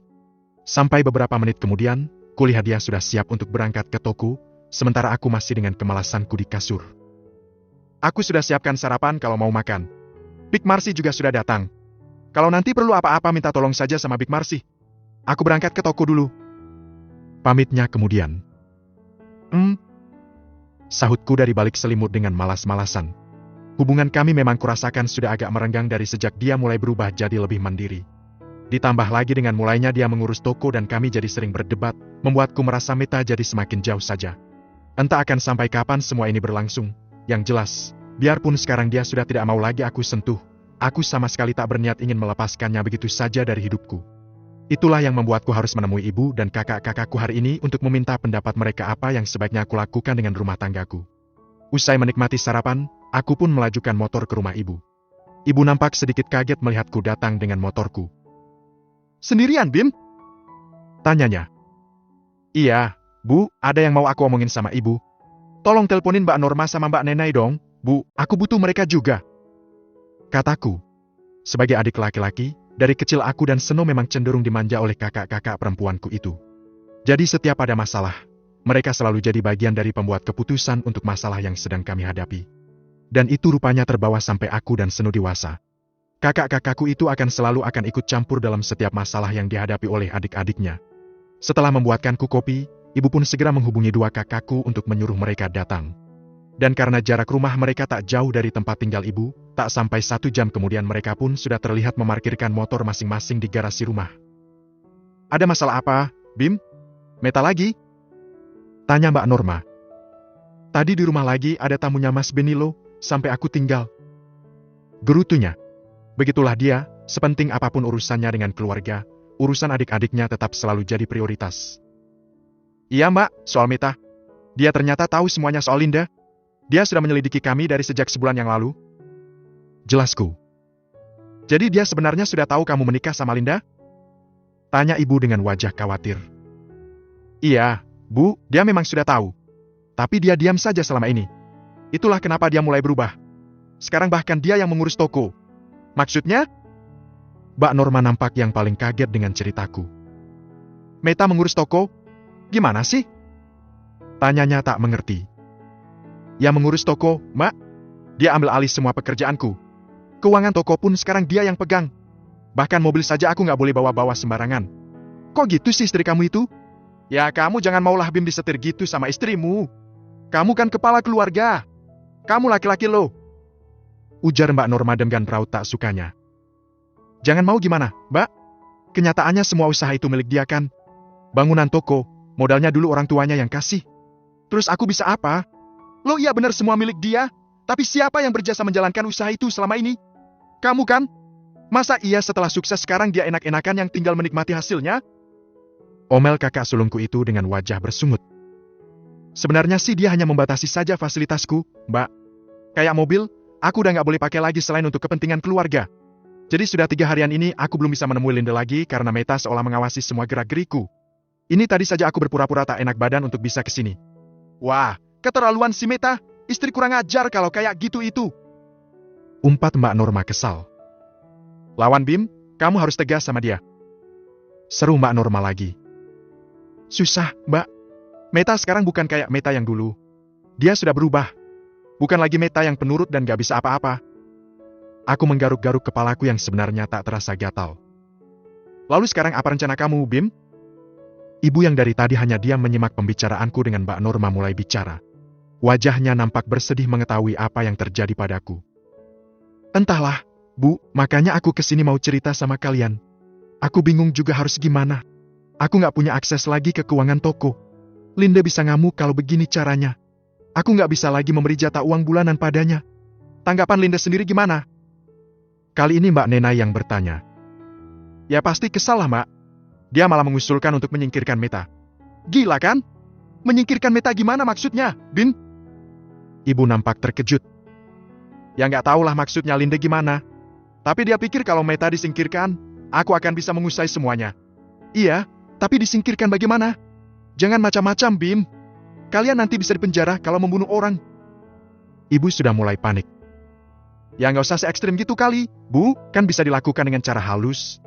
Nggak perlu juga lah sampai bunuh-bunuhan," Kami sontak memandang ke arah Mbak Norma. Sepertinya masih belum ada yang paham maksud kalimat yang baruan dia ucapkan. "Nor, jangan ngomong aneh-aneh. Nggak baik," ujar ibu. "Lo maksud Norma itu, pergi aja ke orang pintar, buat biar Meta nurut sama Bimo. Udah beres kan? Nanti apapun yang Bimo mau akan dituruti sama istrinya." Jelas Mbak Norma enteng. "Itu syirik namanya, Nor. Dosa juga," sahut ibu. "Halah wong kita juga nggak bunuh orang. Cuma minta bantuan aja sama orang pinter biar istrinya Bimo nurut. Orang pinternya juga seorang kiai kok," kata Mbak Norma lagi. Aku dan Mbak Nenai hanya saling berpandangan. "Memangnya ada mbak yang kayak gitu itu?" tanyaku kemudian. "Ada, Bim. Mbak tahu di mana tempatnya. Kalau kamu mau, mbak bisa antar ke sana." "Nor, gak usah bawa-bawa Bimo ke tempat seperti itu deh." Ibu sepertinya tetap kurang suka dengan usul Mbak Norma. "Ibu diam aja deh. Yang penting urusan Bimo selesai. Ibu gak mau juga kan anak laki-laki ibu ini hidupnya menderita disetir sama istrinya?" "Mbak Norma bener, Bu. Sudahlah kita nurut aja." Kali ini Mbak Nenai angkat bicara untuk mendukung kakaknya. Lalu ibu pun hanya pasrah sambil menghela nafas berat. Dia nggak akan mungkin bisa melawan jika dua anak perempuannya itu sudah kompak. "Itu yakin bisa berhasil, Mbak?" tanyaku agak masih kurang yakin. 100% yakin. "Kamu pikir usaha Mas Benny, suamiku itu, lancar gara-gara apa? Aku ajak dia ke orang pinter itu juga loh. Setelah itu langsung dia banyak tawaran proyek berdatangan ke dia. Sudahlah, percaya saja sama Mbak. Serius, Mbak." Mendengar penjelasan Jitu, Mbak Nenai nampak jadi lebih antusias. "Aku mau dong kalau gitu ajak suamiku ke sana juga kapan-kapan," lanjutnya. "Boleh saja. Nanti bisa kuantar. Pokoknya orang ini sudah terkenal. Top. Langganannya aja orang-orang penting. Pejabat, pokoknya orang-orang terkenal gitulah. Terus kamu sendiri gimana, Bim? Setuju nggak?" Menolak kata-kata Mbak Norma salah artinya tidak akan mendapatkan dukungan lagi darinya. Jadi meskipun aku agak kurang yakin dengan usulnya, aku pun tak berani langsung menolaknya. "Coba aku bicarakan dulu sama Linda habis ini, Mbak," kilahku. "Ya terserah kamu aja lah, Bim. Kapan aja bisa kuantar ke sana. Semakin cepat sih semakin bagus. Soalnya kalau dibiarin lama-lama istrimu bisa makin melonjak. Kamu akan makin diinjak-injak nanti. Sekarang dia cuma ambil alih toko sama mobil. Besok-besok kamu bisa lo diusirnya dari rumah," kata Mbak Norma menakut-nakuti. Sebenarnya selama ini aku bukan orang yang percaya akan hal-hal gaib semacam itu. Hanya saja, sepertinya tak ada cara lain lagi yang bisa kulakukan selain mencoba usulan Mbak Norma. Siapa tahu saja memang benar bisa berhasil seperti yang dikatakannya tentang Mas Benny. Bab ke-15. "Mana mobilnya? Kenapa naik motor?" Linda menyambutku dengan wajah cemberut Mia saat aku tiba. "Suaminya datang disuruh masuk dulu kek, malah dicemberutin," candaku padanya. Bukannya menurutiku, dia malah ngeloyor masuk kembali ke dalam rumah. Lalu dengan kesal menghempaskan tubuhnya ke sofa ruang tamu. "Tiara mana?" tanyaku. "Di kamar. Tidur," sahutnya cepat. "Kenapa sih, Lin? Ngambek lagi cuma gara-gara aku kesini bawa motor?" sindirku. Dia malah melengos. "Itu lo ibu-ibu kompleks, sekarang jadi pada makin sering gosipin aku, Mas. Gara-gara kamu jarang kesini lagi. Terus kapan itu kesini naik motor lagi? Sekarang malah diulangi. Nyebelin tahu nggak sih?" cerocosnya. Melihatnya seperti itu, aku pun segera mendekatinya, lalu perlahan mengelus rambut hitam lebatnya yang panjang dan indah itu. Mau dengan wajah cemberut pun, Linda tetap saja terlihat cantik, lebih cantik dari istri pertamaku. "Sayang, kemarin kan aku sudah cerita di telepon gimana kondisi rumah. Tolong kamu ngertiin sedikit," kataku mengingatkan. "Jadi semua yang kamu bilang di telepon kemarin itu benar, Mas? Mbak Meta sekarang mengambil alih toko sama mobil kamu?" "Iya benar. Tapi kamu tenang aja. Itu nggak akan lama kok." "Maksud apa nggak akan lama, Mas? Kan sudah kubilang waktu itu, kita singkirin aja Mbak Meta. Beres semuanya. Repot kan jadinya kalau dia sudah mulai bertingkah kayak gini?" Iya, maaf Mas nggak dengerin kamu waktu itu. Tapi sekarang Mas sudah punya solusi kok. Kamu tenang aja ya." "Solusi apa?" tanyanya sambil mengerutkan dahi. Alisnya yang bertaut itu makin membuat wajahnya semakin ayu saja. "Jadi, tadi sebelum kesini aku ke rumah ibu. Ketemu sama Mbak Norma dan Mbak Nenai. Lalu ku ceritakan semuanya ke istri keduaku yang cantik itu tentang kedatanganku ke rumah ibu dan juga soal usul dari Mbak Norma. Mas yakin hal kayak gitu tuh bisa berhasil?" Bukannya senang dengan ceritaku, Linda justru seperti tak yakin dengan apa yang disarankan Mbak Norma. Kata Mbak Norma dia sudah membuktikannya sendiri loh. Dia gunakan itu untuk usahanya Mas Benny. Dan itu berhasil, Lin. Aku nggak percaya yang kayak gitu tuh, Mas. Yang ada nanti malah kita ditipu sama dukun gadungan itu. Katanya. Kamu nggak percaya? Lah terus maksud kamu waktu itu ngomong mau nyingkirin Meta itu apa? Kita mau bunuh orang, gitu? Jangan gila deh, Lin. Aku mulai menangkap adanya niat jahat Linda pada Meta. Ya nggak harus dibunuh juga kali, Mas. Sadis amat. Disingkirin dengan cara lain kan bisa? Ujarnya. Dengan cara apa? Cara yang dikasih Mbak Norma ini sudah yang paling aman lo menurutku. Memangnya ada cara lainnya lagi? Adalah. Banyak. Misalnya, kita bikin istrimu itu stres, terus gila. Kalau udah gitu, nggak akan bisa lagi kan dia kuasain harta kalian. Bikin gila orang, memang ada caranya. Dahiku berkerut memikirkan apa yang sebenarnya sedang ada dalam pikiran istri mudaku ini. Adalah. Nantilah kita praktekin kalau kamu setuju. Katanya. Terus ini kita tolak usul Mbak Norma gitu? Ya terserah kamu lah, Mas. Aku nomor komen kalau sama kakak-kakak kamu itu. Kalau nggak diturutin nanti mereka juga pasti akan marah kan? Linda benar, kakak-kakakku, terutama Mbak Norma memang paling pantang untuk dibantah.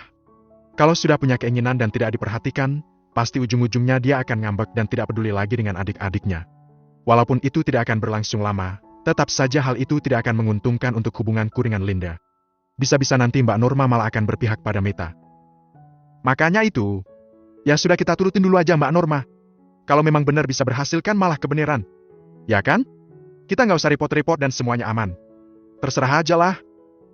Ucapnya malas. Kalau gitu sekarang senyum dulu dong, dari tadi cemburu terus. Gak kangen apa sama suamimu ini? Sudah berapa hari kita nggak ketemu, Lin? Aku mulai mengalihkan perhatiannya pada masalah kami. Tak lagi mendapat sentuhan dari Meta, tentu saja aku kesini untuk mendapatkan kehangatan dari istri keduaku ini, bukannya malah menambah pusing kepala. Kenapa? Udah nggak dapet jatah lagi sama istri tuamu? Linda malah menyindirku dengan nyinyirannya. Udahlah jangan sebut-sebut Meta lagi di sini. Aku lagi kangen sama kamu, Lin. Jangan bikin bad mood lah. Ayo, mumpung Tiara tidur. Bujuku. Mailsah, Mas. Ketusnya, namun dengan rubuh yang menggelendot manja padaku. Miles kenapa? Ku kecup keningnya dengan hangat. Miles lihat kamu kesini naik motor. Timpalnya. Dan aku pun terkekeh karenanya. Lin, please deh. Nanti kalau rencana kita berhasil, jangankan kamu cuma mau minta aku kesini bawa mobil. Kamu sendiri nanti akan kuboyong ke rumah dan kubelikan mobil sendiri. Kataku terus-terusan membujuknya. Hari ini, bagaimanapun caranya aku harus bisa menghabiskan waktu bersama Linda. Kepalaku sudah sangat pusing memendam hasrat selama beberapa hari ini. Halah dari dulu bilangnya begitu terus juga cuma ngerayu doang kamu, Mas. Ucapnya sambil cemberut lagi. Ya maklumin dulu lah. Kondisinya memang lagi kayak gitu, sayang. Meta masih jadi istri sah aku. Kalau aku beliin kamu mobil, ya dia pasti bakal tahulah. Nanti, kalau Meta sudah bisa kita taklukkan, beda lagi kan ceritanya. Ya enggak, sayang? Bodoh ah, Mas. Mas, mungkin gak sih aku bakal jadi istri sah kamu nanti? Ada niat gak sih kami sebenarnya mau resmin aku?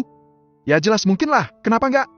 Rencananya memang aku bakal nikahi kamu resmikan kalau kita sudah bereskan Meta. Serius? Terus kapan kira-kira? Tanyanya manja. Ya nantilah kita jalankan dulu rencana kita tadi. Kalau sudah berhasil, soal nikahin kamu resmi itu gampang. Sudah jangan ngomongin itu terus, ayolah sayang. Bahas itunya nanti lagi aja, ya? Aku terus merayunya. Mas nih. Kesini aja kalau ada maunya. Jatah bulan ini aja belum kamu transfer loh, ingat? Haduh. Si Linda ini benar-benar deh.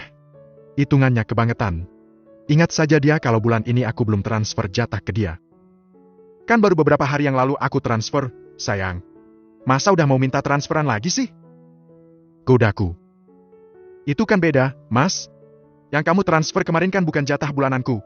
Itu uang sogokan biar aku nggak marah. Ya kan?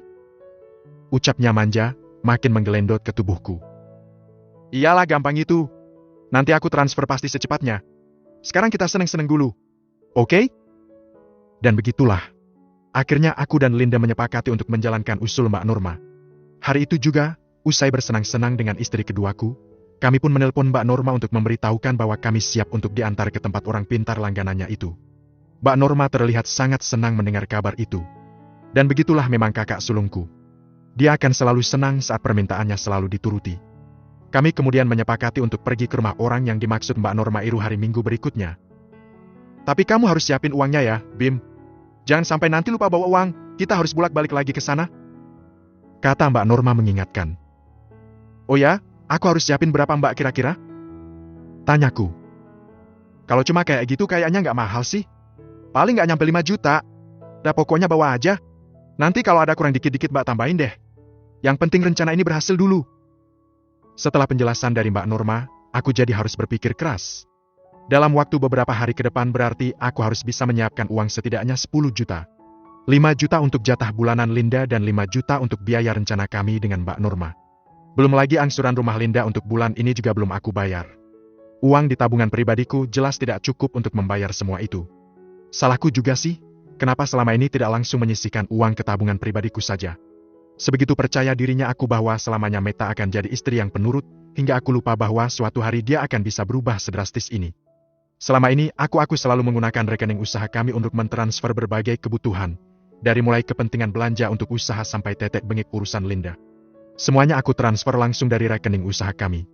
Sementara di rekening pribadiku, hanya ada sedikit uang yang biasanya aku gunakan untuk simpanan sewaktu-waktu aku butuh mendadak. Sekarang aku sendiri yang repot.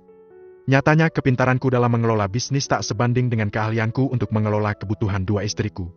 Tambah pusing saja aku kalau begini. Bab ke-16. Panjang. Oh, kelima Meta. Aku sedang berada di toko siang itu saat ibu mertuaku menelpon. Dahiku mengernyit menatap nama yang terpampang di layar ponselku.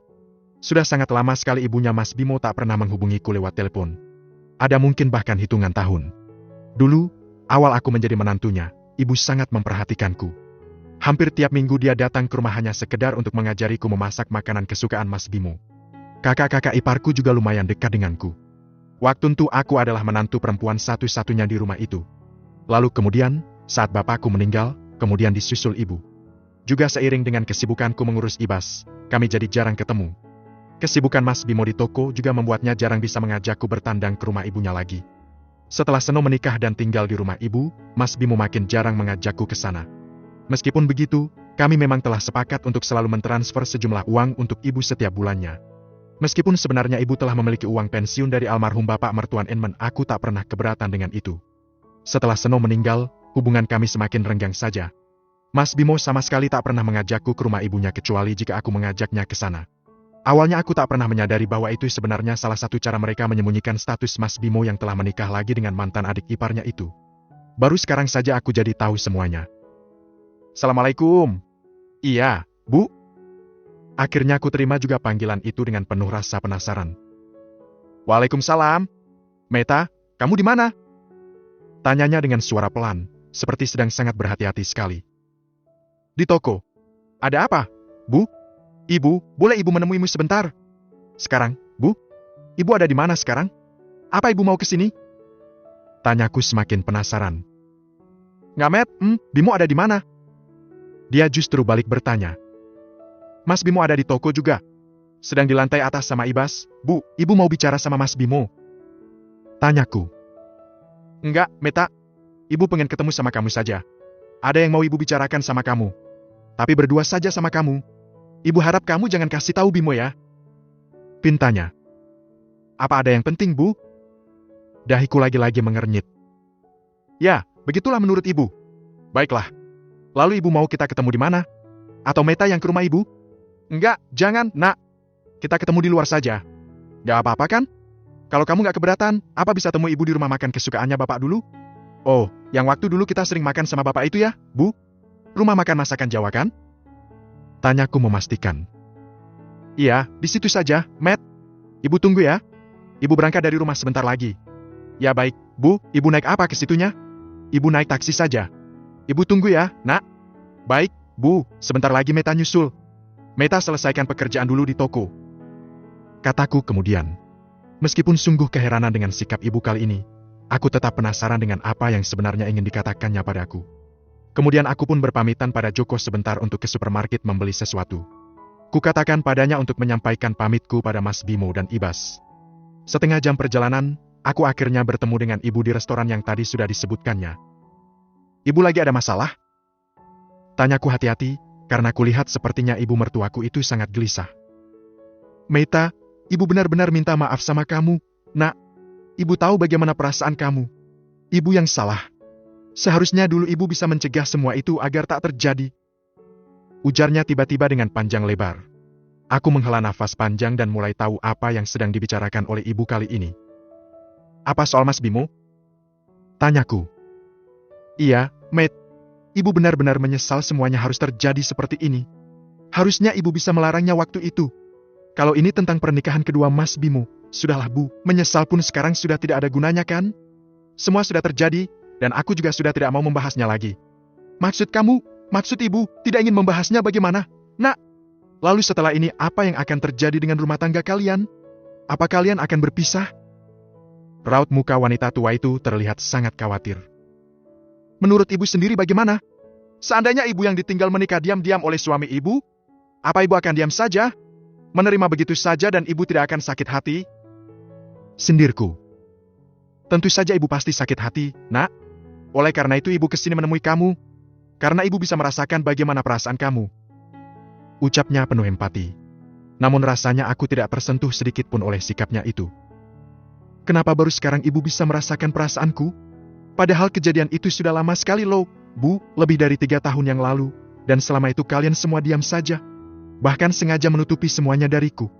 Apa itu adil buatku, Bu? Aku bicara dengan suara gemetar. Andai saja yang di hadapanku ini Mbak Norma atau Mbak Nenai, aku pasti akan bisa sangat marah. Tapi bagaimanapun, orang yang di hadapanku ini adalah juga orang tuaku. Orang tua yang pernah melahirkan lelaki yang pernah kuanggap sebagai suami. Bisakah ini diperbaiki? Meta? Ibu akan mencoba bicara sama Bimo. Ibu akan suruh Bimo menceraikan Linda. Dibanding Linda, kamu lebih berharga bagi kami, nak. Seharusnya Bimo tidak menyia-nyiakanmu seperti ini. Aku tersenyum kecut mendengar kata-kata ibu. Aku tidak mungkin lebih berharga di mata Mas Bimo dibanding wanita itu, Bu. Jika aku berharga, Mas Bimo tidak mungkin berkhianat. Di mata Mas Bimo atau mungkin di mata kalian, yang berharga dariku hanyalah hartaku. Iya kan? Aku lebih berani lagi melontarkan sindiran. Meskipun kupelankan suara untuk mempertegas kalimatku, mataku menatap tajam ke mata arah ibu yang mendadak berbayang bening dengan air mata yang nyaris terjatuh. Lalu kuambilkan selembar tisu dari dalam tasku dan kuulurkan padanya. Sudahlah Bu, gak usah lagi ditangisi. Aku sudah siap dengan apa yang akan terjadi dengan rumah tanggaku. Cepat atau lambat kami pasti akan berpisah. Tegasku kemudian membuat ibu sontak menatapku kaget. Apa kamu sudah merencanakan untuk berpisah dari Bimo, Matt? Tanyanya dengan suara sendu. Maafkan aku, Bu, tapi ia memang benar. Aku tidak bisa menerima perlakuan Mas Bimo padaku. Juga apa yang ibu dan anak-anak perempuan ibu lakukan itu sudah di luar batas yang bisa aku terima. Aku memang berencana mengajukan gugatan cerai pada Mas Bimo, Bu, mungkin tidak akan lama lagi. Meta, tolong pikirkan lagi, nak. Ibas, kalian masih punya Ibas. Ibu yakin, Bimo akan tetap memilih kamu, Matt. Dia akan kembali sama kamu. Percayalah pada ibu. Ibu akan memperjuangkan kamu. Lagi-lagi wanita tua di hadapanku ini merajuk. Terlihat air matanya berderayan di pipi. Maaf Bu, tapi aku yang tidak mau. Bagiku sekali mengkhianati selamanya akan begitu. Tapi Matt, anak Linda itu bukan anaknya Bimo. Tiara itu anaknya Snow. Bimo pasti tetap akan memilihmu, Meta. Ibu sangat yakin. Tolong pikirkan lagi, nak. Bu, aku tahu kenapa ibu datang menemuiku. Aku tahu apa sebenarnya alasan ibu bertemu denganku. Semua ini demi Mas Bimo kan? Ibu nggak ingin Mas Bimo hidup sengsarakan jika berpisah denganku. Ibu sudah tahu kan kalau aku sudah mengambil alih semua aset usaha kami? Ibu takut Mas Bimo jatuh miskin kalau kutinggalkan? Ucapku panjang lebar dengan senyum kecut yang sengaja kusunggingkan di bibir. Jangan salah sangka, Meta. Ibu benar-benar ingin kalian bersatu lagi. Ibu ingin Bimo bercerai dari Linda. Semakin lama berbincang dengan ibu mertuaku, nyatanya aku makin malah semakin yakin untuk segera berpisah saja dengan Mas Bimo. Rencana mengajukan gugatan cerai memang sudah kupertimbangkan dari awal aku mengetahui pengkhianatan Mas Bimo. Hanya aku masih sedikit berat karena ini juga menyangkut Ibas. Tapi bagaimanapun, pengkhianatan tidak pernah bisa aku terima. Apalagi mereka sudah membohongiku selama bertahun-tahun. Dan sebenarnya aku mengulur waktu untuk berpisah hanya agar aku bisa sambil memberi pelajaran pada suamiku dan gantnya itu. Maaf, Bu, aku harus kembali kerja. Mungkin lain kali kita bisa ngobrol lagi. Kataku kemudian sambil bangkit. Tak ingin aku jadi berubah pikiran gara-gara terlalu banyak mendengarkan ibu mertuaku bicara. Ibu nampak kaget dan ingin mencegahku, namun aku sama sekali tidak ingin lebih lama lagi bersamanya. Melihatnya semakin membuat lukaku bertambah menganga saja. Tunggu, Meta! Aku baru berjalan beberapa langkah setelah meninggalkan selembar uang ratusan ribu di meja ibu agar bisa dipergunakannya untuk membayar makanan yang tadi kami pesan. Mendengar dia memanggil, aku pun membalikkan badan. Ada apa, Bu? Hati-hatilah, Nak. Mungkin saja ada yang akan berniat jahat padamu. Aku menatapnya lekat. Suaranya begitu parau saat mengucapkan kalimat tadi. Sebenarnya aku tak ingin peduli dengan apa yang barusan dia ucapkan itu, namun melihat tatapannya yang nampak tulus, sepertinya dia bermaksud memperingatkanku. Entah siapa yang dia maksud orang yang ingin menjahatiku itu. Namun tebakanku tentu langsung tertuju pada istri muda Mas Bimo. Siapa lagi kalau bukan dia? Bab ke-17. Saat Joko memberitahuku bahwa Meta pamit meninggalkan toko sebentar untuk pergi ke supermarket, aku tak menyia-nyiakan kesempatan itu. Segera saja aku menuju ke ruanganku untuk mengakses internet banking yang sekarang sudah dalam penguasaannya. Meskipun aku tak yakin apakah aku masih bisa mengaksesnya karena kemungkinan besar password sudah dia ganti, namun tak ada salahnya aku mencoba. Dari awal, rekening usaha itu memang sudah atas nama Meta. Dan email yang digunakan pun memakai email milik Meta. Namun selama aku mengelolanya, Meta tak pernah sekalipun komplain dengan semua penggunaan uangnya. Hingga akhirnya kemudian dia mengetahui penyelewenganku dengan Linda dan jadilah semua aset dia pegang seperti sekarang. Ah, sial! Berkali-kali aku mengumpat setelah mencoba beberapa kali password tak juga berhasil masuk ke akun bank kami. Jika aku coba terus maka akun ini pasti akan terblokir, dan Meta pasti akan tahu bahwa aku sudah mencoba untuk mengaksesnya. Dengan kesal aku menatap layar laptop sambil menarik rambutku ke belakang dengan frustasi. Sekarang aku harus mencari cara bagaimana mendapatkan uang untuk bisa mengirim jatah bulanan Linda dan menjalankan rencana yang diusulkan Mbak Norma itu. Tapi bagaimana aku bisa mendapatkannya jika semua akses dikuasai Meta sekarang? Setelah memejamkan mata sejenak untuk berpikir, barulah aku ingat bahwa di beberapa akun toko online kami biasanya masih ada dana yang mengendap di sana. Aku terbiasa mencairkan dana itu beberapa hari sekali atau setelah mencapai nominal tertentu. Tanpa pikir panjang lagi, aku pun mulai mengakses akun toko online pertama kami yang transaksinya biasanya paling banyak setiap harinya. Mataku segera membulat saat melihat nominal 20 juta di akun tersebut. Dengan cepat aku segera menambahkan rekening pribadiku ke akun tersebut. Lumayanlah, uang segitu bisa kugunakan untuk mencukupi kebutuhanku bulan ini. Mengirim jatah bulanan untuk Linda, membayar orang pintar langganan Mbak Norma, membayar cicilan rumah Lindu, dan masih ada sisa yang bisa kusimpan untuk keperluan darurat. Namun lagi-lagi aku harus kecewa karena ternyata aku tak bisa memasukkan nomor rekening pribadiku ke akun tersebut. Ada verifikasi ke nomor HP Meta yang tak mungkin aku minta. Benar-benar sial! Umpatku lagi. Masih belum yakin dengan kenyataan yang kudapatkan, aku beralih ke akun-akun berikutnya. Satu persatu coba kuakses beberapa toko lainnya dengan password yang biasa aku pakai sebelumnya. Meta memang tidak mengubah password masuk ke dalam akun-akun itu, namun dia mengaktifkan verifikasi ke nomor ponselnya hingga aku harus diminta memasukkan kode yang masuk ke dalam nomor HP-nya. Dan tidak mungkin aku meminta kode verifikasi itu darinya. Karena itu sama saja dengan bunuh diri. Saat ini pasti sudah masuk kode verifikasi yang masuk ke nomor HP-nya. Dan Meta pasti sudah tahu bahwa ada orang yang sedang mencoba mengakses akun toko online kami. Tapi biarlah, toh semuanya sudah terlanjur. Satu hal yang ada dalam pikiranku saat ini hanya bagaimana caranya aku harus mendapatkan uang itu segera. Tak peduli walaupun nantinya aku harus bertengkar dengan Meta gara-gara aku mengambil uang usaha kami. Toh, setelah usul Mbak Norma berhasil, Meta akan segera tunduk padaku. Dan semuanya pasti akan semudah biasanya. Ah, Joko! Aku tersenyum saat mulai berhasil memikirkan jalan keluar. Joko! Panggilku kemudian. Tak lama kemudian terlihat pemuda lugu itu datang dengan tergopoh-gopoh ke ruangan. Ya, Pak.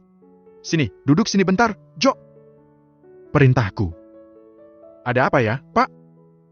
Pemuda itu mendudukkan diri di sampingku dengan dahi berkerut. Apa ibu ngasih tahu kamu sandi banking yang baru? Duh Bapak, ya enggak lah, Pak. Masa sandiban diberitahukan ke saya? Ucapnya berusaha melucu. Namun aku tak tertarik dan memang tak sedang ingin bercanda. Kalau Ira? Tanyaku lagi. Mbak Ira pasti juga nggak dikasih tahu juga, Pak. Kan dari dulu kami para karyawan nggak pernah diberi akses ke rekening bank toko. Kok Bapak aneh sih pertanyaannya? Kini dia malah memandangku penuh selidik. Mulai berani kayaknya dia. Kan cuma nanya, siapa tahu aja kamu atau yang lainnya tahu. Dalihku. Harusnya kan Bapak yang tahu, Pak. Kita kan cuma karyawan. Kenapa Bapak nggak tanya saja langsung sama Ibu, Pak? Usulnya, yang tentu saja tak kugubris. Kalau semudah itu meminta pada Linda, nggak mungkin aku bingung kayak gini. Dasar si Joko memang bodoh. Jangan lancang kamu, Jo. Aku mau nanya sama siapa ya terserah aku, Ti. Ya sudah sana, kembali kerja. Bentakku. Ya, Pak. Maaf ya, Pak. Permisi.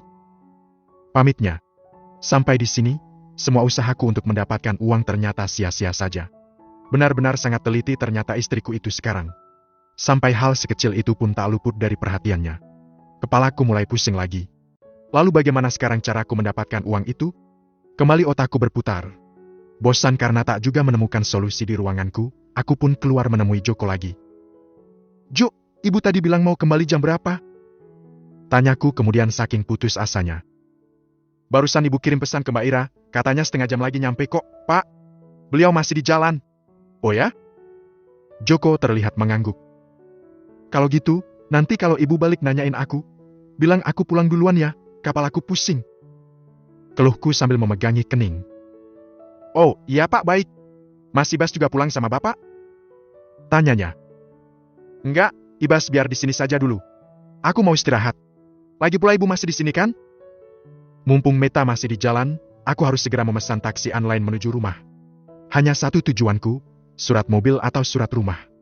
Mungkin aku bisa memasukkannya dulu ke bank untuk mendapatkan pinjaman sementara, sebelum akhirnya aku nanti bisa menguasai Meta lagi. Sesampai di rumah, kulihat pembantu baru di rumah kami itu memandangku dengan keheranan. Bapak kok sudah pulang? Ibu mana, Pak? Tanyanya basa-basi. Masih di toko. Jawabku ketus. Entah kenapa aku memang tidak terlalu suka dengan asisten rumah tangga kami ini. Menurut pengamatanku, dia terlihat seperti mata-mata yang memang sengaja ditempatkan Meta untuk mengawasiku saat sedang berada di rumah. Apa Bapak sakit? Mau saya bikinin minum?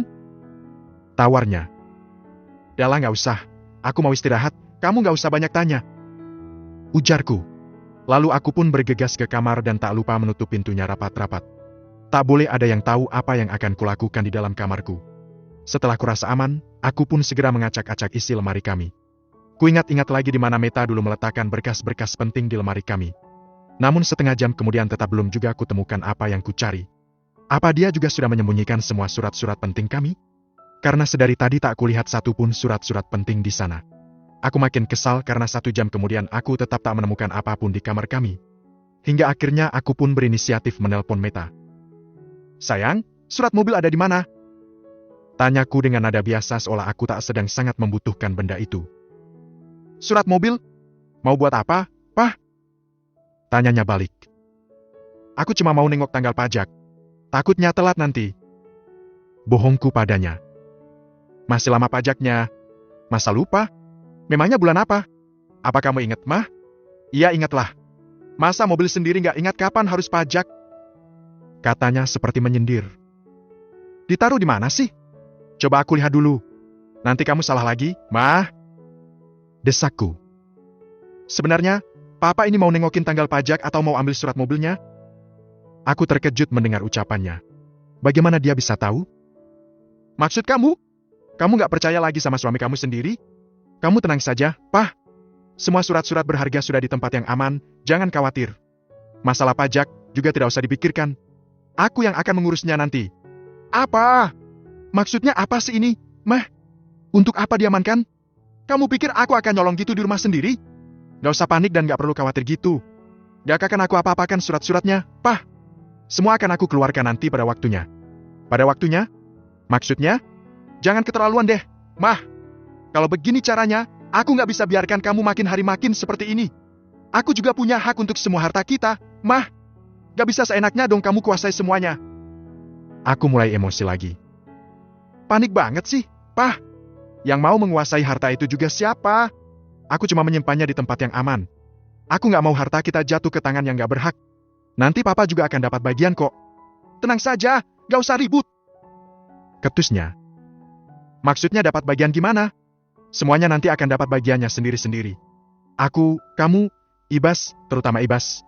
Yang jelas hanya kita bertiga, bukan istri mudamu itu. Tapi itu nanti, Pah. Tunggu kalau kita sudah berpisah. Mataku langsung membelalak mendengar itu. Apa? Kamu mau kita pisah, Mah? Klik. Dan sambungan telepon pun diputuskan dari sana.